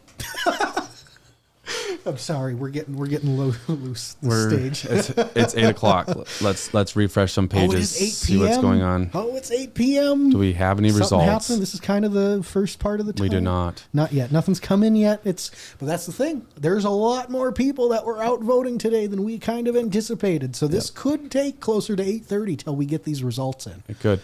So, question: has this election been the most followed covered? That's one for Kyler. He's done some research on elections going back through the years. Yeah, from what I've looked at and from the people I've talked to that are, a longtime family that have lived in Minot, people I know that have been here for years, decades, this is probably Minot's most contentious race that it's ever had. Yeah. Like it is, there's more. This became incredibly and unusually personal to a certain degree. Something that Minot I don't think has ever seen before. And again, if I could be wrong, we go back to the 1910s. There was some Wild West stuff going on at that point. So, never say never to that degree. But I think in anyone's lifetime at this point, I think I can say that for pretty safely say that. And again, the closest one to that was back in 1982 when longtime Mayor Chet Wrighton was running for re-election against City Councilman Tom Lee. This is Kyler's favorite election. Well, yeah, there's only been 2 mayoral resignations in Minot before. Kyler was This like happened in negative a 20 lifetime. at this point. Yeah, but exactly. anyways. Exactly. But I wasn't that. Negative 16. Yeah, there you go. But that's the closest caveat. And that's just because it's so close. It's not even like it was necessarily that contentious because majority of people liked Chet Wrighton. He was a pretty popular mayor for the most part from everything I've been able to gather in my life. And the only reason is because at that time it did have a lower turnout than most of the races in the 1970s. So to come back to the coverage side of that question, I want to say yes because we had a hand in it. But I honestly, in my lifetime, from what I can tell, I have not seen coverage on a mayoral race across the board like this one via social media, via the news companies, which KX and KMOT have done their part as well. KMOT does a great job. Minot Daily News and Jill Schramm, and then us, you have Rob Port, and then us here. I think it has really showed that Minot's media and Minot's news teams they're out here and they are trying. Dude, and they are doing work. You have seen, we talk about this, of course. We have seen it pick up. Yeah. Like there's a challenge to get the article out first now. Yeah, like this. And I love that. It was incredible, especially being a part of it and seeing it happen in real time. Like I remember when we got done with our live stream the day Pittner announced, it was maybe 10, 20 minutes after we got done. And I got a KMOT notification on my phone that Pittner jumped in the race. I was like, what? Because he posted something on Facebook when we were live. Crazy. It was insane. Yep. And I that's one thing that when I got into this at the start, that is one thing that I wanted to be a part of helping to change the dynamic because I was tired of what Minot's media coverage was like. It felt lazy. It felt like it didn't go where it needed to go. We're getting raw, Kyler, at this point. It's happening. We got to talk about something. No, I have something to talk about. I'm just waiting for you to end your monologue. My spiel here? Okay, well, it's wrapping up. Do you have results? If you have results, No. just block over me. Okay. But I wanted to see Minot have a better team of people. And I'm not saying they're bad because these are the same people that were here a year ago. Dude, I wanted to see these the are better elite. effort. There's some good people. They are fantastic. And I hope that I can live up to what they do at a lot of times. But now that ever since this summer especially, I have seen a different version of Minot's media, and I am all here for it. Absolutely. So, switching topics, we are joined by Surrey's new junior high football coach, Kyler Collom. One of, yes. Yes. So, tell us what this means to you to go coach at your alma mater. A couple weeks ago, I saw that Surrey was in need of coaching help because practice starts in like 2 days. So I saw they were in need of coaching help like 2 weeks ago. And I figured I would reach out to the athletic director just to see what the commitment looks like. Cause the job I do, I have a pretty flexible schedule, but it takes some work. I can block off times, but I have to rebook stuff. But aside from that, when I reached out to the athletic director, it was on a Wednesday, and I sent her an email via my Dakota email because that's smart. I'm thinking to myself, this might stand out a little bit more than a Gmail. Well, that next day on Thursday, it's the Dakota, and you might get like blacklisted. I mean, I want to. Well, here's the caveat, the Larry David moment here. That next day was when the Surrey had a special school board meeting. There you go. And they Way to go, buddy. bought out the superintendent after the principal had quit. So lo and behold, guess who I never heard back from? The athletic director, because the following Monday she resigned, which was last Monday now, a week ago yesterday. And so I reached out to the head football coach who I went to high school with. He's a few years older than me, offering to help, and he called me almost immediately, and I'm excited to give it a whirl. It's going to be... Have you worked on your playbook yet? We're running whatever the high school runs. Inside, outside zone running. Okay, there you go. You excited about that? Step right, step... Oh, yeah, it's going to be fun, dude. You used to be... what position did you play? I was the center. Center, yes. I thought you were on the line. I got a story here for you. Yeah. So my senior year in high school, 10 years ago, probably close to the day at this point, it was the first game of the year. Surrey had just gone back down to 9-man. My sophomore, junior years, we were up to 11-man. We won one game. It was the first game sophomore year, lost all the rest, lost every game junior year. Senior year, we go back down to 9-man. So and I'm a senior, so I'm feeling good. Like, we're going to make some noise. We're probably not making the playoffs. We're going to be better. It's going to be fun. First game, we go down to Drake Animus, and I'm the center. All right. And lined up across from me is this like 6'5" kid you got this. arms as long as my legs, and he just worked me. He threw me around like I was a rag doll. I was what does this do? This is a joke. Yeah. I suck, I guess. Yeah. Fast forward a couple of years, you know who that was? Volson. Cordell Volson. Volson, yes. Offensive lineman of the Cincinnati Bengals. Way to go, at least. In hindsight, I don't feel as bad, but that wrecked me my senior year. Did I he had to give you move any from money? center to guard after that. I couldn't snap the ball right anymore. Michael, the best local news. Appreciate it. RJ's got the hard-hitting questions. Kyler, what are your top buffets in Minot? Well, there's not many, but Royal Fork. That would be number one. But China Star, can't go wrong there. They've remodeled, revamped. China Star is a great time. And Pizza Ranch. There you go. Can't go wrong. My grandma always called it, grandma rest in peace, the Chicken Ranch. The Chicken Ranch. Never forget grandma going there in the buffet, just not even paying, just grabbing the plate, booking it for the chicken. Love it. Love it. Was a classic. So that's pretty cool. I hope so. Look at the size. He's like center of tackle. Thanks, Paul. Yeah, you're not wrong. I'm an offensive lineman. That ain't changed. Diane, good for you for stepping up to help coach. So, of course, thank you. Yeah, it's gonna be fun. Kudos to Kyler. I appreciate it. Way to step out. I've always wanted to do it, so it's gonna be fun. Yeah, you're excited. What's your what part are you looking forward to the most?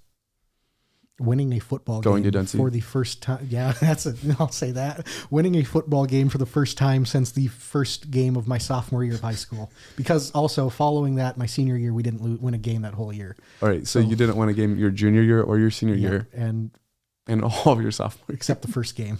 And the only reason we won that first game sophomore year, it got called at halftime because of lightning. Won like 12-7 or something, or 12-8. Story. It was I laugh, and I know people. I'm not laughing, making fun of Kyler. I did not do any of this, so I would probably be much worse. But it is still hilarious. It's pretty funny. Yeah, no, it's a good story. I just want I don't care. We can lose 4 out of the 5 games. I just want to win one football game again. Just feel what it's like to win a game again. All right, back to City of Minot. I'm ready. All right. That's where we live in Minot. Yes. All right. Hey, settle down, man. So, gonna have what are you anticipating to happen at the next city council meeting? As far as obviously there'll be a mayor that's elected. We'll know who it is. There'll be a different deal. How do you anticipate that going?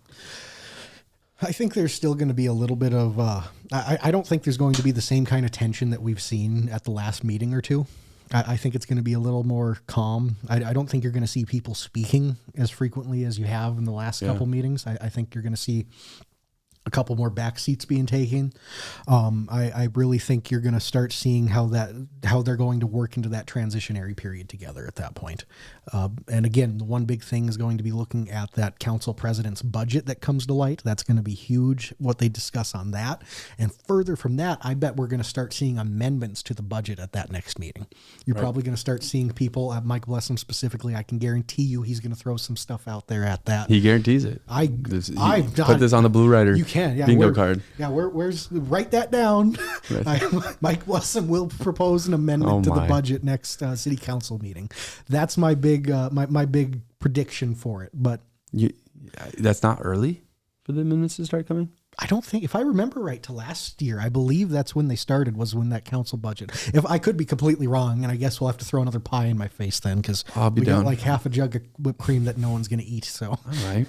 Oh, are you? That's a good afternoon snack. You can do some whippets, huh? I don't know about that. Buddy, you gotta be careful. You better be good today. I gotta be careful. Okay, so that's kind of what you're anticipating. Yeah, I think things slow down. You? Although I do think that there will be a carryover a little bit. I don't think this all goes away. I think that there will be a little bit of a carryover. I think it will be it's not hour 1 that you'll feel it. It's hour 3. And you might feel it in some of the budget meetings because they tend to go longer. I think when those moments, as things wear down and you're getting into the intense discussion, we saw it happen on the sales tax one. Yeah. There was, if you listen to the entire conversation, there was some very true feelings that were held back and forth between council members. And so I think that you're going to feel that a little bit. Excuse me. I think that there is, even though we're going to have a new mayor, there's going to be a small feeling. I'm not hoping this happens, but I feel this could be the case. There's going to be a small feeling of still not full respect for the new mayor until after next year's June election. I think that's a fair point. And that's one thing that we saw kind of earlier in this year when it all first kind of transpired. I think it was that first April regular meeting that they had after the whole resignation and everything. I'm sorry, I've got to turn into a mess here. You saw so many just offhanded, it just felt chaotic at that point, frankly. Yeah. I think that's a good way to put it. You had some off-kilter personal appearances that came to light. You had a lot of, it felt like discontinuation. That's the wrong word. It felt like things weren't going as they should in the council during the meeting, the way it was progressing. It just felt like the training wheels were rolling off the bike as it was rolling down the road. And all of a sudden the kid's pedaling with no training wheels and he doesn't know how to stop. Yeah. Yeah. And we won't actually see the new mayor in place, I believe, until September. Yeah. I think it's that first meeting in September. Which is on an off night because of Labor Day. It's actually on the Tuesday.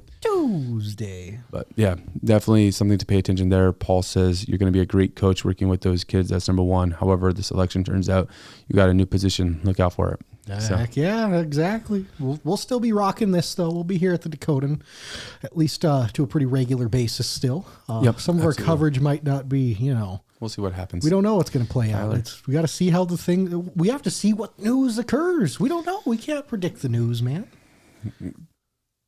Kyler, the later it gets, the crazier you get. You're living up to the dynamic of my shirt more than I am. I know. I love that shirt though, dude. Yeah. As I said earlier, I wore this shirt because I felt like it was fitting for this campaign. Oh, it's perfect, my guy. I love it. We got like teal, I don't know, dark black or really dark blue, green, another green. Scott Burlingham says, I'd love to see a little more respect, referring to city council. I'd love to see a little more respect even if people disagree. Yeah, I mean, I feel like some will disagree with this, but I feel like for the most part, we had that until there was no elected mayor. Once we lost the elected mayor, it feels like we lost a little bit of that. Maybe you can attribute some of that to people like getting their feet wet at that time and getting comfortable with being council members. But I think you make a good point, though. I think so much of that really started to occur post Ross resignation. And it's come to a head up to last night. Yeah. I think it is just last night you could feel we should have just canceled last night's meeting, held it tomorrow Wednesday night. Or something. Pushed it off a week. It was you could feel people were ready for it today to be done. on the June election, results were posted online at 8:19, and we're getting close to that time. Right so now, 8:13. perhaps it'll be done around that time. Perhaps it won't be. We're keeping track of it here at the Dakotan. Refreshing. But those results are going to be posted on the Ward County page. They did confirm that most likely they will be on the City of Minot's page as well. They're also going to be emailed out to media members. We're on that list. So we're just waiting for them to be posted at one of those spots, and we will relay that information as soon as it is available. Some have asked for results as it's coming out. We did talk with the Ward County Auditor Treasurer earlier today. That is not how it happens. They do come out in blocks. They thought maybe there was a chance they would have 2 blocks of their absentee ballots and then of the other ones, but because they had to wait till 7 p.m., I think that they're just going to be releasing them all at one time. So we'll get one block and we will know the answer to our question. Based on that interview you did with the Ward County Auditor, Marissa Heyman, earlier today, that really kind of feels like what it's going to be. Yeah. You're going to have 99% come all at once. Yeah, absolutely. So look forward to that. And then they will be unofficial results because it's not certified at this point. It's not certified. Yeah. So that's a process that goes on, but they're results that you can pretty much trust. Yeah, unless if it's extremely tight, then that's where it would be a factor. If it's like under 50 votes, 50 to 100 votes, if it's less than that, for first to second, that's maybe, and again, I say maybe very heavily, that you could see some kind of a challenging come into the play there. But on top of that, I know there was, 3 years ago now, there was a primary race for District 3 where one of the candidates lost by like 7 votes. And yeah, I remember that. You're looking, I think it was Ross. I don't remember. I'm not gonna, you look at a situation like that and it wasn't contested. Yeah. It was the result stood. So if that doesn't get it, I got excited when we mentioned it earlier because I thought of it. But like, I really don't see a contest unless it's within a handful of votes. I don't see anyone contesting it. And again, maybe I'm wrong on that. It could be wrong, but I really feel like this is going to be the results that come out in the next, hopefully 15 minutes are going to be what you're going to go home with and take to the bank. Absolutely. So how do you think they should fill the empty council position if Josiah Royce does not win this race? Personally, I think it should be taking applications and do a live interview session before, probably at, I guess I want to say they should do it at a special council meeting, but if you get like 20, 30 people that apply, that's going to be hard to do. Mm-hmm. Well, I mean, you could just do could you do it? They would just have to do like almost a recording and send in or something. Yeah. Yeah. Because if you do it out, I'm saying but you could just have like a 12 to 5. You could just have a longer process. Or that, yeah, that's true as well. That would be my personal first option. And if that's not a doable thing, then I would definitely move to just let them appoint someone and move on. We'll take care of it in June. Right, yeah. And I don't know who that would be. I've heard speculation thrown around that it could, if he's interested, they could offer it to who took 4th in last June's council race, Mike Geetson. Yep. And no idea if that's anything that could happen or if he'd even be interested in it. That's something I heard floating around. And on top of that, if not him, I feel like the issue with appointing someone is you could just be opening up a bag of, I don't want to even say Pandora's box, but bag of tricks for something for people to push back against it. Mm-hmm. I think that's the big and you get into a deal of like, okay, if the 1st says no, then you go to the 5th, or the 4th says no, you go to the 5th, and then you keep going down the line. And then what about they all say no? So then you go, I think an application process is better because it shows people that are interested now. Yeah. And it's going to force council to come to an agreement, I guess. Which that's the further thing that we have to look at that we've mentioned in the past is when this does take place and they do have to come to a consensus on who to appoint, you have to get 4 of them to get to a side. I would obviously the budget, there's stuff that they have to work through there, but even the budget, I feel like they can find somebody that would be agreeable. Mm-hmm. But the liquor license, because in my mind, this is not a pressing deal that needs resolved in a month. This needs to be whatever decision is made, it needs to be the right decision because it's going to affect Minot for years. Mm-hmm. This is not something that's like, oh yeah, they made that decision. Oh, that stinks. Haha. No, this is going to be, some of those plans are going to affect Minot for like 20 years. Yeah. So I would prefer that they table it further. If it meant that we could come to an agreement on a member, push that out till after the next election. Sure. And let's get a 7-member council so we can have some true votes that go on through the budget meeting. Yeah, no, I think that would be a great move, frankly. If they If it's feel like, needed. yeah, if they feel like that is a point of contention to the degree where they can't agree on someone to appoint to it or to hire from the application process, I think that's a great idea. Just push it back to the post-June election. That way, it's regardless of what happens, those are the people that are going to be on the council and they will have to figure it out. And this way, they can get someone appointed in a timely manner so they can take care of this fall's budget process. Absolutely. It's 8:19. We don't have results yet, but we're still hanging in there. We're not going anywhere, folks. As soon as Don't they're you available, worry. we will broadcast what we know. City of Minot did make an announcement, but it's not the one that we were waiting for. Mosquito spraying mission buzzed over to Williston and Watford City tonight, where weather conditions are more favorable. Does that mean Still planning to spray for mosquitoes this week. Okay. Stay tuned. That's what I was going to ask, if they're still planning on showing up here. Okay. Please, yours is RJ, better. are you going to cover the next election? Kyler, are we going to cover the next election? I hope so. We We're hope still so. able to do this. We're going to do a debate next time. Time will tell. We hope we'll so. see. It was fun this time. I tell you what, one thing I can take away from this, regardless of what happens, man, I got to cross something off my bucket list. I got to host a debate. Yeah. Regardless, thank you, Jonathan, for that. Oh, no, it was a good honest time, to man. I God, that was appreciate all your help. Blast, dude.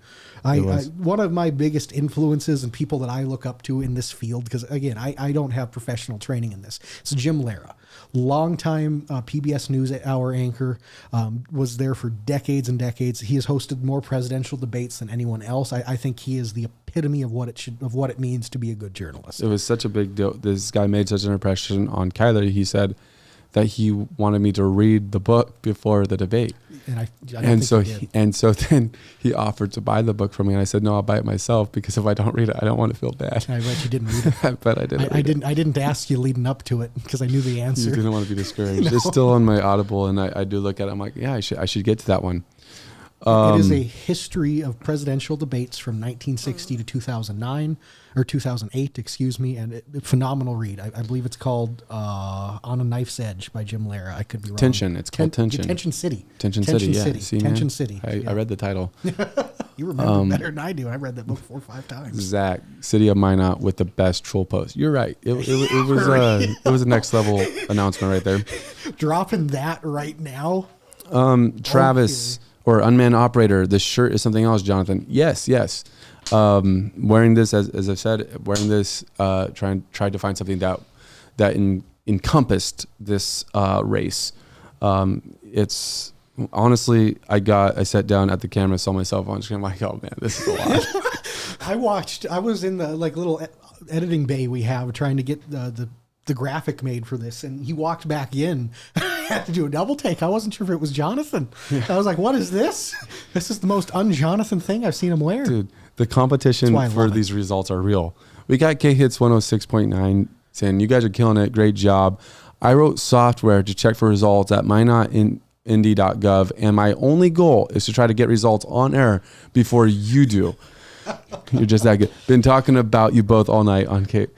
Thanks you so much. Thanks a lot. Joe, Tom, you guys are the legends. Competition is heating up here. See, it's what we were talking about earlier. It's the scoop session. Oh man, I love it, dude. I absolutely love it. It's a rush, dude. It's a trip. I remember, again, the biggest thing is that Ross stuff when that was taking place. It was getting that out. That was a good time. That was like, a good time. Like a week and a half there. Just a trip. Yeah. I'll look back at that fondly. If I write an autobiography, that'll be in it. Yeah. If you want it. Oh, that's awesome. I want to read Kyler's autobiography. Oh, dude. I lived with I had some roommates out of high school. I got some wild stories I can't tell on this podcast about that. Somebody's asking for the mayoral survey that we did earlier. Want to do it again? So Bring it back up. These are the results from the survey. We did this from 1:30 to 3:30. Yep. Had Jantzer in the 178 lead. people. Yep. Had Jantzer in the lead about 42%. Then you had Pittner at about 29 or 28. Fuller at about 22, and Roy sitting at about 7. So I am so anticipatory of seeing how the actual results are in comparison to these couple surveys that we've done over the summer. I really want to see if there was a reason to do them, and if this is something, because I enjoy doing this stuff. That's the kind of thing I really like, but I just want to see if there's actual reason or method behind the madness, pretty much. Yeah, absolutely. So those are the results that we grabbed. Let's see. The shirt is giving your color face, Miranda Schuler says. Finally, I did. It was really a bad weekend to wear it because I went hiking in the Badlands on Friday and Saturday. I was outside all day Sunday, and then I wear this shirt today. So yes, I am very, very colorful. It's just out of this world. Zach Rack, what was the troll post, RJ? It was something about mosquitoes, spraying for mosquitoes later this week. It's big news, breaking news going on at the city of Minot there. Yes, C.W. Howard says Joseph wants his coat back, referring to Joseph in the Bible. Yes, I did steal the coat of many colors, turned it into a shirt. For all the historians, you're finally seeing it. Carolyn Moore, missed those newsroom election nights with Joe and Tom, referring to K-Hits 106.9. I'm sure you probably have stories about that. I don't. I remember them doing it back in the day. I was younger at that point when they were both there together collectively. I think the last time I don't know if Joe was there for the 2012 stuff or not, but the last mayor thing would have been 2010 when Zimbelman won his last term. And again, that was Minot 15 years ago, completely different place. Completely different. Like that was the infancy of the oil boom, whole different place compared pre-flood, pre-COVID. Yeah. No, I remember that. I moved here in 2008 and now look at us. Moved from Oregon, went from home prices being, Did you take the trail? 300,000, reversed Oregon Trail. 3 home prices, $300,000 plus in 2008. Oregon going into a home crisis. And coming into Minot and they being affordable in the 100,000 range. You could get a nice home for $175,000. Must be nice. Must have been nice. Yeah. Man, that's what I screwed up with, man. Like, why didn't I buy a house like 12 years ago? Yeah, probably because you didn't have money. Yeah, I was a teenager. That's why. That's why. Yeah, that was quick solution to that one, buddy. The real mess was like 5 years ago during COVID. That's when I messed up. Yeah. I don't know. I didn't track. North Dakota is a bubble from a lot of that stuff. It is. But the interest rates at that point were so exceptionally low. That was one thing. But you're very right with that. Minot is such a bubble for how a lot of that works. Yeah. Where's the pizza and the 50-year-old computer we need to type results and to get them on the air? That's got to be a fun time. I think that pizza's a good move though. I've had like a gas station cheeseburger to eat today, and that's it. I'm a big boy. I'm feeling it right now. I know what we need to do. We need to get Joe to join us for a couple minutes, and then maybe he won't even be able to see his software that he's written. So we distract him and we get to take him into this conversation. Yeah, I think that's what we need to do here, Joe. If you want a link, just hit up Kyler. I might just send it regardless. Yeah. So very cool. No, we're waiting for results to come in. Should be any time. We were told by 8:30 that they're most likely, that's when they anticipated them to be in. It's 8:27. So potentially could be any time. Although that being said, there was a very high voter turnout for this election, over double the previous election that happened this year. And so we are still waiting on results to come in. Yeah, we're sitting here 8:27. I'm getting borderline the shakes at this point. I'm ready to rumble, dude. I want to see this. Because you're drinking sour Powerade. So Powerade was not designed to be an energy drink. It was designed to be a sports drink. So you're going in your 1 hour into your workout and you're like, yeah, sour Powerade. This ain't a workoat. I like sour stuff. I'm saying that, why would they do that? This isn't marketed. This isn't, and this is not. This is not. Go and turn around to the back. It says Powerade, 50% more electrolytes versus the leading sports drink. Who are they talking about? It would have to be Gatorade. Yeah. And Gatorade did not stoop to the levels of Powerade here. Make a sour drink? Yeah. That cherry one's trash. If you want legit stuff, go find Gatorade. If you want election results, stay here. Look at that. That was hot. What's the typical voter turnout? So for the last Kyler, settle down, man. Settle down. That's what's special. This is not, you're not even drinking an energy drink. Go ahead. For the last, for the last race, election, vote, there was around 2,000, just under 2,000 people that turned out for that election. Mm-hmm. And so if you go back beyond that, you'll see some 2,000 to 3,000. Every once in a while, I'll break like 3,000. I'll take you back to 2010 here. So in 2010, we had 3,200 people turn out. 2014, 2,360. 2018, we had 6,271. Then back in 2022, 6,000. Explain that one. That 2018 year, where we had that high number in 2018, that comes off the heels of Minot's transition from a 14 down to a 7-person council, and also, 6-person council with a voting mayor. So that mayor getting that extra bump, that is a big portion of why that was such a thing. They put out a massive get out the vote effort that year. It was all across the city. And again, we got to 6,200 out of roughly, where do I have the eligible voters at that year? Roughly 38,000 eligible voters. We had 6,200 people show up, about a 16.4% voter turnout. So for recent history, not too bad. 2022, we had that 4,500 number. But however, if you go back a few decades, you go back and you look at the late 70s into the 80s, back in 1978, this is the largest turnout in a Minot mayoral race that I have been able to find. And again, I could be wrong, but from what I can tell, in 1978, we had 9,902 people turn out to vote out of roughly 27,000 eligible voters. Wow, so a third. That's over a third, of the eligible voting population that year. And you were electing Chet Wrighton back then. Mm-hmm. Again, very, very popular. If you know the Hustfest, you know Chet Wrighton, you know KX back in the day, you know him, who he is and what he's done. Big influence in Minot in that time frame. Then 1982, 4 years later, it goes from 9,900 down to 5,200. Wow. And that's when Thomas Lee wins by 14 votes. You flip forward 2 more years, when Thomas Lee resigns, you have, hey, Twins won tonight. Go Twins. You have in 1984, Chet Wrighton running unopposed. And there's 5,141 people that show up to vote for. Wow. Again, there was a council race at that point too, and that was when it was wards. It was a mess. And then 1986 for that next real full election was over 6,000 again. So you're looking at voting turnout percentages well into the 20s, in a couple cases the 30% chance. So you have 1 in 5 all the way up to 1 in 3 people voting in Minot in that time, down to, if we can get to 1 in 5 today, that's like a fantastic turnout for us. Yeah, absolutely. So there's my rant on that. Have any more comments coming in, my guy? Anything else we can read as these trickle in as we're waiting for the results? It's 8:31. Nothing on the Facebook page yet.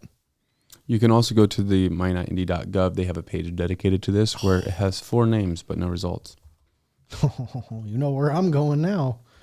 Yeah, you go look at that page that has no results. Yeah.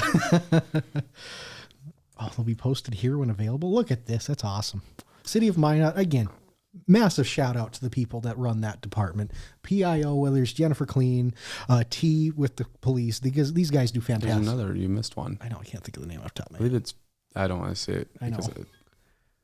Uh-oh. Hey, would you look at this? Oh, no. We are joined by a very, very special guest, guys. It happened. I'm shocked. Give us one moment because we know how to only mess things up here. Yeah, we're good at that. Audio issues and us are always... Hey, there he is! The legend.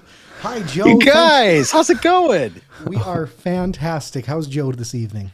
So I just took my kids to the pool and I've been watching the results. I wrote this software. I just kind of go and hang with my kids until I get alerts that the page has been updated. Well, quit checking, Jonathan. You can't beat me to this. I think it just posted. Oh, what? Somebody said it just posted. I was going to say, I think it might have just dropped. Let's check it. What do you got? I'm looking. It's not on the website. Know. We don't see it, but somebody was trying to claim that it did. Getting my hopes up, getting my heart racing here. Here's a pro tip as a software engineer. On the end of the URL, add a question mark and type some random number. It's going to force the page to clear its cache and refresh from the server. So if there's anything out there, that's a cheat code. See if that works. There we go. Oh, they have posted. There you go. 5,516 total votes announcing City of Minot Mayor-elect Mark Jantzer. Hey, there you go. We got it. We did did it. Wow. And I'm not on the radio. You guys beat me. Congratulations. Well, I appreciate you joining. As soon as you join, it just has to happen, Yeah. of course. Thank That's you so awesome. much for the support, Joe. We absolutely love what you do. Do you have any quick takes on this? Yeah. I only want to say thank you. I mean, this is so refreshing, you guys. Being a part of local media previously on television and missing that and knowing that it's not the same as it was. We're here live on the internet on a platform that you guys have built from the ground up, talking about the election results probably before anybody else did, even the people who wrote really bad software. So congratulations. No, Thank I you for love it. that, Joe. It is a fantastic end game here. We're sitting at, there we have it. There we have it. So people were talking though about it back in the day for you guys. Break it down for us. What was it like back in the day when you're tracking an election, however late it might be going, whether it was a federal election or whether it was a state election? What was that like? We were working our contacts on the telephone nonstop, prior to, really stable internet connection days. So the 90s, late 90s is when I was around. And then early 2000s, it was the Secretary of State's website, which was, hit or miss. And Right. so we were calling all of our best contacts still then. So everybody was on the phone. There was cold pizza. We were running around screaming. And then when we did get the results, we had to type them into the very first computer ever made by mankind and then try to get it to go on the air. So it was just a battle all around from getting the results to putting them in the technology that put them on the air for us. Good times and noodle salad, as somebody said. That's hilarious. I love to see it. I love to hear it, frankly. Yeah. It's such a different zone that we're in now, and the ability that we have with you guys and how you're able to broadcast the way you are. It's a phenomenal outlet to be able to have, and the platform you guys present is truly fantastic. Absolutely. We're here to support you in any way possible. Keep doing what you're doing, guys. You've got more to talk about now. I don't want to stand in the way of that, but I want to be the second person to announce it. All right, do it. Yeah, appreciate you jumping on. Likewise, and Thank you. Joe. Yep. Thank you for all you do. Have a great night. You too. Thank you. Likewise. Joe there we Goldaddy. are. All right, and we have the full results. We're getting them on the screen What here. it sounds like Mark Jantzer will be the mayor. We're going to have the full results. Like Jonathan said, we're going to have the numbers up here for you in a second. I haven't seen these yet. My stuff ain't refreshing the right way. So I'm shaking here to see this stuff. Okay, there we go. go. So 2,351 Mark Jantzer, 1,430 Rob Fuller, 1,398 Paul Pittner, 324 Josiah Royce, a total of 5,516 total. Great job, Minot. Great job. You guys got out and voted. I love to see that. Results be darned. I love to see that we had 5,500 people get out to vote this year. That's something that we haven't seen since 2018. Yeah, absolutely. Props to everyone to get out to vote. And now we have a new mayor. It's official. Mark Jantzer will be the mayor going forward. Expect that to be official probably the 2nd of September. But no, great announcement. Jonathan with the catch here. And yeah, so you're looking at Mark coming in first, and you have a very, very tight second and third place gap between Rob and Paul Pittner. Rob comes in second with 1,430 votes, and then Paul is 1,398. Sorry, I have to do the super squint to see these where they're at right now. The one thing I have for my takeaway, maybe we overthought into this one, but Josiah coming in with 300 votes. I expected there to be closer to 600 to 700. I was thinking with that. So that one definitely wrong with. Got to look at the potential and the different percentages that come in with these, but looking right now, we have a official or unofficially official results of Mark Jantzer coming in first, Rob Fuller second, separated by 32 votes above Paul Pittner in third, and then Josiah Royce in fourth, with I'm sure a few stragglers of write-in votes. I'm sure there were. Well, we know there was at least like 2 or 3. Yeah, no, there's bare minimum. I can guarantee you there's at least. I can guarantee one, and at least 2 other people said that they did it. I can guarantee one as well. And so now it's settled. We know who the mayor is for the next 12 or less than that, 10 months. It's amazing how fast this stuff moves on. You get to go and start deciding who this next city council person is going to be to replace him. There was a lot of question if Rob Fuller won. He has a different term length than the other ones, and so that was going to make an interesting election perhaps in next June. But this means that there's going to be 3 open spots. There's not going to be an actual open spot on city council. There's going to be the 3 spots that are going to be open for re-election come next June. if you're interested in announcing your campaign, let us know. We'll help you launch it. We'll do it right now. And also in that same regard, you're looking at those 3 open spots.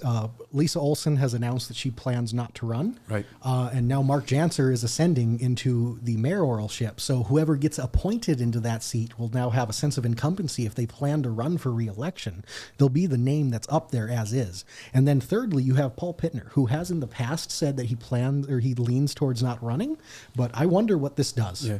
Well, there's like 2 questions. Does this change his intent to run? Could he run for city council again? He could. I would not be surprised if he ran for city council again. The bigger question is he going to run for mayor again? I think that's a question. We had kind of voiced that question. There's no confirmation. We don't know this for sure, but speculatively, Josiah had said that perhaps he'd be interested in running again. We've heard from other candidates that there's a potential that they would run again. So it'll be interesting to see where Paul factors in on that decision. No, undoubtedly so. And we can expect at this stage Mark to run for re-election next year. He has said that he plans to do so. So barring something changing in the next 8 months, I would fully expect to see that. So really seeing what that mayoral race next year turns into is going to be incredibly interesting. If it's going to be a 2, 3, 4, 5-way race, however that plays out, that's going to be I think it has the potential to either be, here goes Kyler doing very opposite comparatives with a big middle ground. Yep. This is a classic. It is. It's either going to be something that is incredibly contentious and you see a ton of people get out on social media and around and about and talking about, or it could end up being a lone race where he maybe doesn't run opposed. Yeah. Yep, absolutely. Could be either of those ditches, or it could be somewhere in the middle too. Exactly. Leave a lot of gray area there. What does this mean next for Minot's leadership? This is what we wanted all along. If there was no race, this is what a lot of people wanted. I think continuity is big, and there's the transition period from going from now into the future is going to be big. Just seeing how this is able to play out with everyone involved, with Mark now taking, not just being the interim, but having that full role. It's like when a head coach gets the job kind of thing in sports. An interim coach gets the job. Yeah, yep. Exactly. When they're an assistant coach, they get pegged to be the interim for the last few games of the year, and things are going okay, but then that next year they get pegged as the head coach, and it's just a whole different ball game for them. They're able to really take the reins and drive it how they want, and maybe I don't know if that's how Mark would be with this. He's continuity and a little bit more reserved, so maybe don't expect a heavy hand in leadership with this, but expect stability, that's for sure, and expect someone that knows how to work this inner government of Minot. Absolutely. Yep. And so that also moves Lisa Olson into that president role. Yep. I believe I assume they don't re-vote for that. So that's why you have a vice president. Yep. So that moves her into the president role. Obviously, she's already planning on helping with the budget. Mark and her had already agreed on that, which it was great. Yep. So we'll be hearing that. We'll fully expect to see that budget coming from her now on the 18th. Yep. There's always a chance Mark could always help with a few things, but fully expect at that next city council meeting to see Lisa Olson present the council president budget. Which really look forward to seeing what that looks like. Again, if you're just joining us by chance, unofficial results are in. Mark Jantzer has been elected mayor of Minot. It's huge, man. We got rid of another. We gained one interim title this week, but we got rid of one. I think we got rid of the bigger one too. Yeah, Well, they're both pretty big now. Yeah, to be fair, city manager does a ton in this city, and Tom Joyce has a big role to step into with that. And now, though, we're going to see what the dynamic between him and Jantzer is going to be. Yeah, because Jantzer has worked with Harold Stewart for the last 5 years. Not saying he hasn't and doesn't know Tom Joyce, but that level of how they work together, it's such a different degree from the city manager to that assistant city manager, and bridging that gap to the council. Yeah, absolutely. So, gonna be interesting, man. Crazy, I'm looking forward to the next city council meeting to see how it plays out. Yeah, I'm excited now. I'm ready to roll. Yeah, for sure. I can't wait to get those official percentages when I get those numbers now. Start seeing how stuff breaks down comparatively a little bit. I think this falls a lot more in line with that first poll I did back in June. Just looking at the numbers, I'm thinking out loud there. It falls a little bit. It's definitely a mixture of the two, though. Yeah, 100%. Yeah, because I from that first I don't think Mark Jantzer had as big of a lead. I don't think so. And I think Mayor Jantzer. I think, yeah, Mayor Jantzer, official now. I think the biggest thing from that original one going into the official or unofficial results, I think a lot of those undecided voters that you saw earlier this year, I think a lot of them ended up splitting towards Mark and Paul. The way it feels right now, just looking at these numbers, and again, heavy grain of salt. But I think a couple months back, we had a lot of people that didn't know where they were going to vote on this. And now looking at the future, I really think that this is probably worth doing. The exit poll. Yeah. And the polling throughout. Yeah. No, I think that the surveys are great. If nothing else, it does provide a look into the data a little bit, something that we have not been able to get in the past. So very exciting. Unofficial results. Mark Jantzer led the way with 2,351. Rob Fuller was second, 1,430. Paul Pittner, 1,398. Josiah Royce, 324. With a vote total that more than doubled the votes that happened at the special election earlier this year. Yeah. Kudos to Minot for getting out. Obviously, some could say there's more work to do, but there was still a ton of work done. And for that, grateful to all of Minot for making that happen. Big shout out to everybody to get out and vote. Again, everybody that was involved on getting people out to vote. Shout out to everyone that did their part. Those businesses that you saw pushing hard in the last couple weeks. Jonathan, you and I, we tried as well. All of the other news agencies around and about that were covering this throughout, even up into at the city level where they were posting this so regularly on their city Facebook I mean, they were page. Posting any kind of voting. Yeah, well, yes, but just doing that keeps people in mind that this is coming. And I think that's a fantastic start to how they made that work. And yeah, he's typing back right now. Sorry, I answered out loud. But no, really see where Minot goes next June now. Yeah, absolutely. I look forward to seeing how that's going to play out. It's going to be interesting. So obviously Mark Jantzer being the incumbent going into that, your gut feeling, do you see which of these candidates do you see joining that race? Next year? Yeah. If I think Josiah is probably going to throw his hat in the ring again. I think he's going to try with a full winter of campaigning, able to do so. I think you're going to. Does he write a book like other people have written? You never know. Could happen. You know what I'm talking about?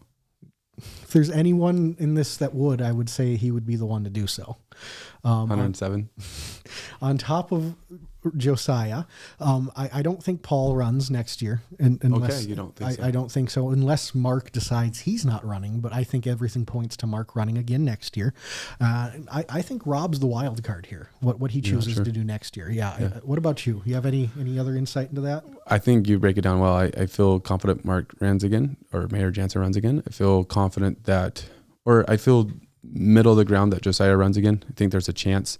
Rob and Paul, I think less of a chance that Paul does, more of a chance that Rob does.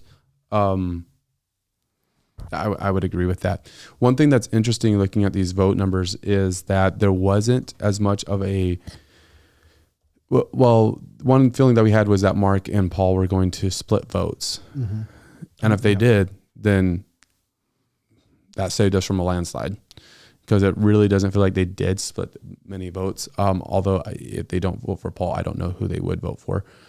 So definitely interesting there. So looking at the percentages here, because just more numbers, I like to look at it. You had Mark Jantzer coming in with about 43% of the vote. You had Fuller coming in at about 26% of the vote. And then you had Pittner coming in at, 1398 divided by 5516. That's math for you. 25%. So that was such a tight race. 25.3 to 25.9 technically. Yeah, between those two. Yeah. And then what did Jantzer have? Jantzer was at 42.6, so about 43%, which was pretty in line with the exit poll that we had today. Yeah. For his total. That part was the Fuller and Pittner numbers were a little, askew. And I think that's something we talked about earlier was I think we were mentioning how we thought that those were going to be a lot closer for that second and third position too. Yep. Right. Yeah. And look at what we had. It was 32 votes separating them, which is incredibly close for especially that. And just from it's almost 1,000 vote difference from Rob to Mark at that point, and only a couple between the other two. Uh-oh. Absolutely. Well, we have We have a special somebody guest. calling in, so let us make room real fast for a special guest. We do. Here at the Dakotan. Get ready, folks. This is the one you're interested in and you want to see tonight, if there's one you want to see. As soon as it loads in, Loading. Again, low tech on a big day. Hey, there he is. There he is. Congratulations. Thank you very much. Appreciate it. Yes, we have newly elected Mayor Mark Jantzer with us tonight. Mark, congratulations. It has been a long anticipated summer. What are some of your first thoughts? Well, I'm very grateful to the good voter turnout and the citizens of Minot that heard my message and have elected me. And I will get to work and do the best job I possibly can to serve the citizens. Obviously, these next 9 months are going to be key for that. One of the big things as we look at it is the budget, things like that. Now you have full reins of this as you were already in the meat of it, but as we continue through the process, anything that stands out as you look at some of the maybe priorities that you have as far as giving direction? Well, I think we will see some things come forth here very shortly in the president's letter response to the recommended city manager budget. And then we'll have some ideas and some potential directions on the table, and we're going to have to work through them as a council. Obviously, I have some voice, but it takes a vote of the majority to get things done. Mm-hmm. Do you expect or foresee any potential contention coming to light when the council and now you as mayor have to decide on who is going to replace you on the council? Well, I don't know if that will be the way it goes. I think there are a couple of directions ways that could be handled. The council could look to appoint a member to fill that vacant council seat. On the other hand, we may have another petition to have an election, and then we'll be back in that process in order to fill the seat. So time will tell. Time will tell what actually happens there. We'll back off from the hard-hitting questions and ask you this one because we gave you two hard ones in a row there on a day that's supposed to be a happy celebration. Day. And this number one number that you wanted to look at was the 2,351 votes that you received unofficially. But the second number to look at is 5,516 total votes. What do you have to say to Minot for turning out, over doubling the last election that we had this year and actually having a decent voter turnout for Minot?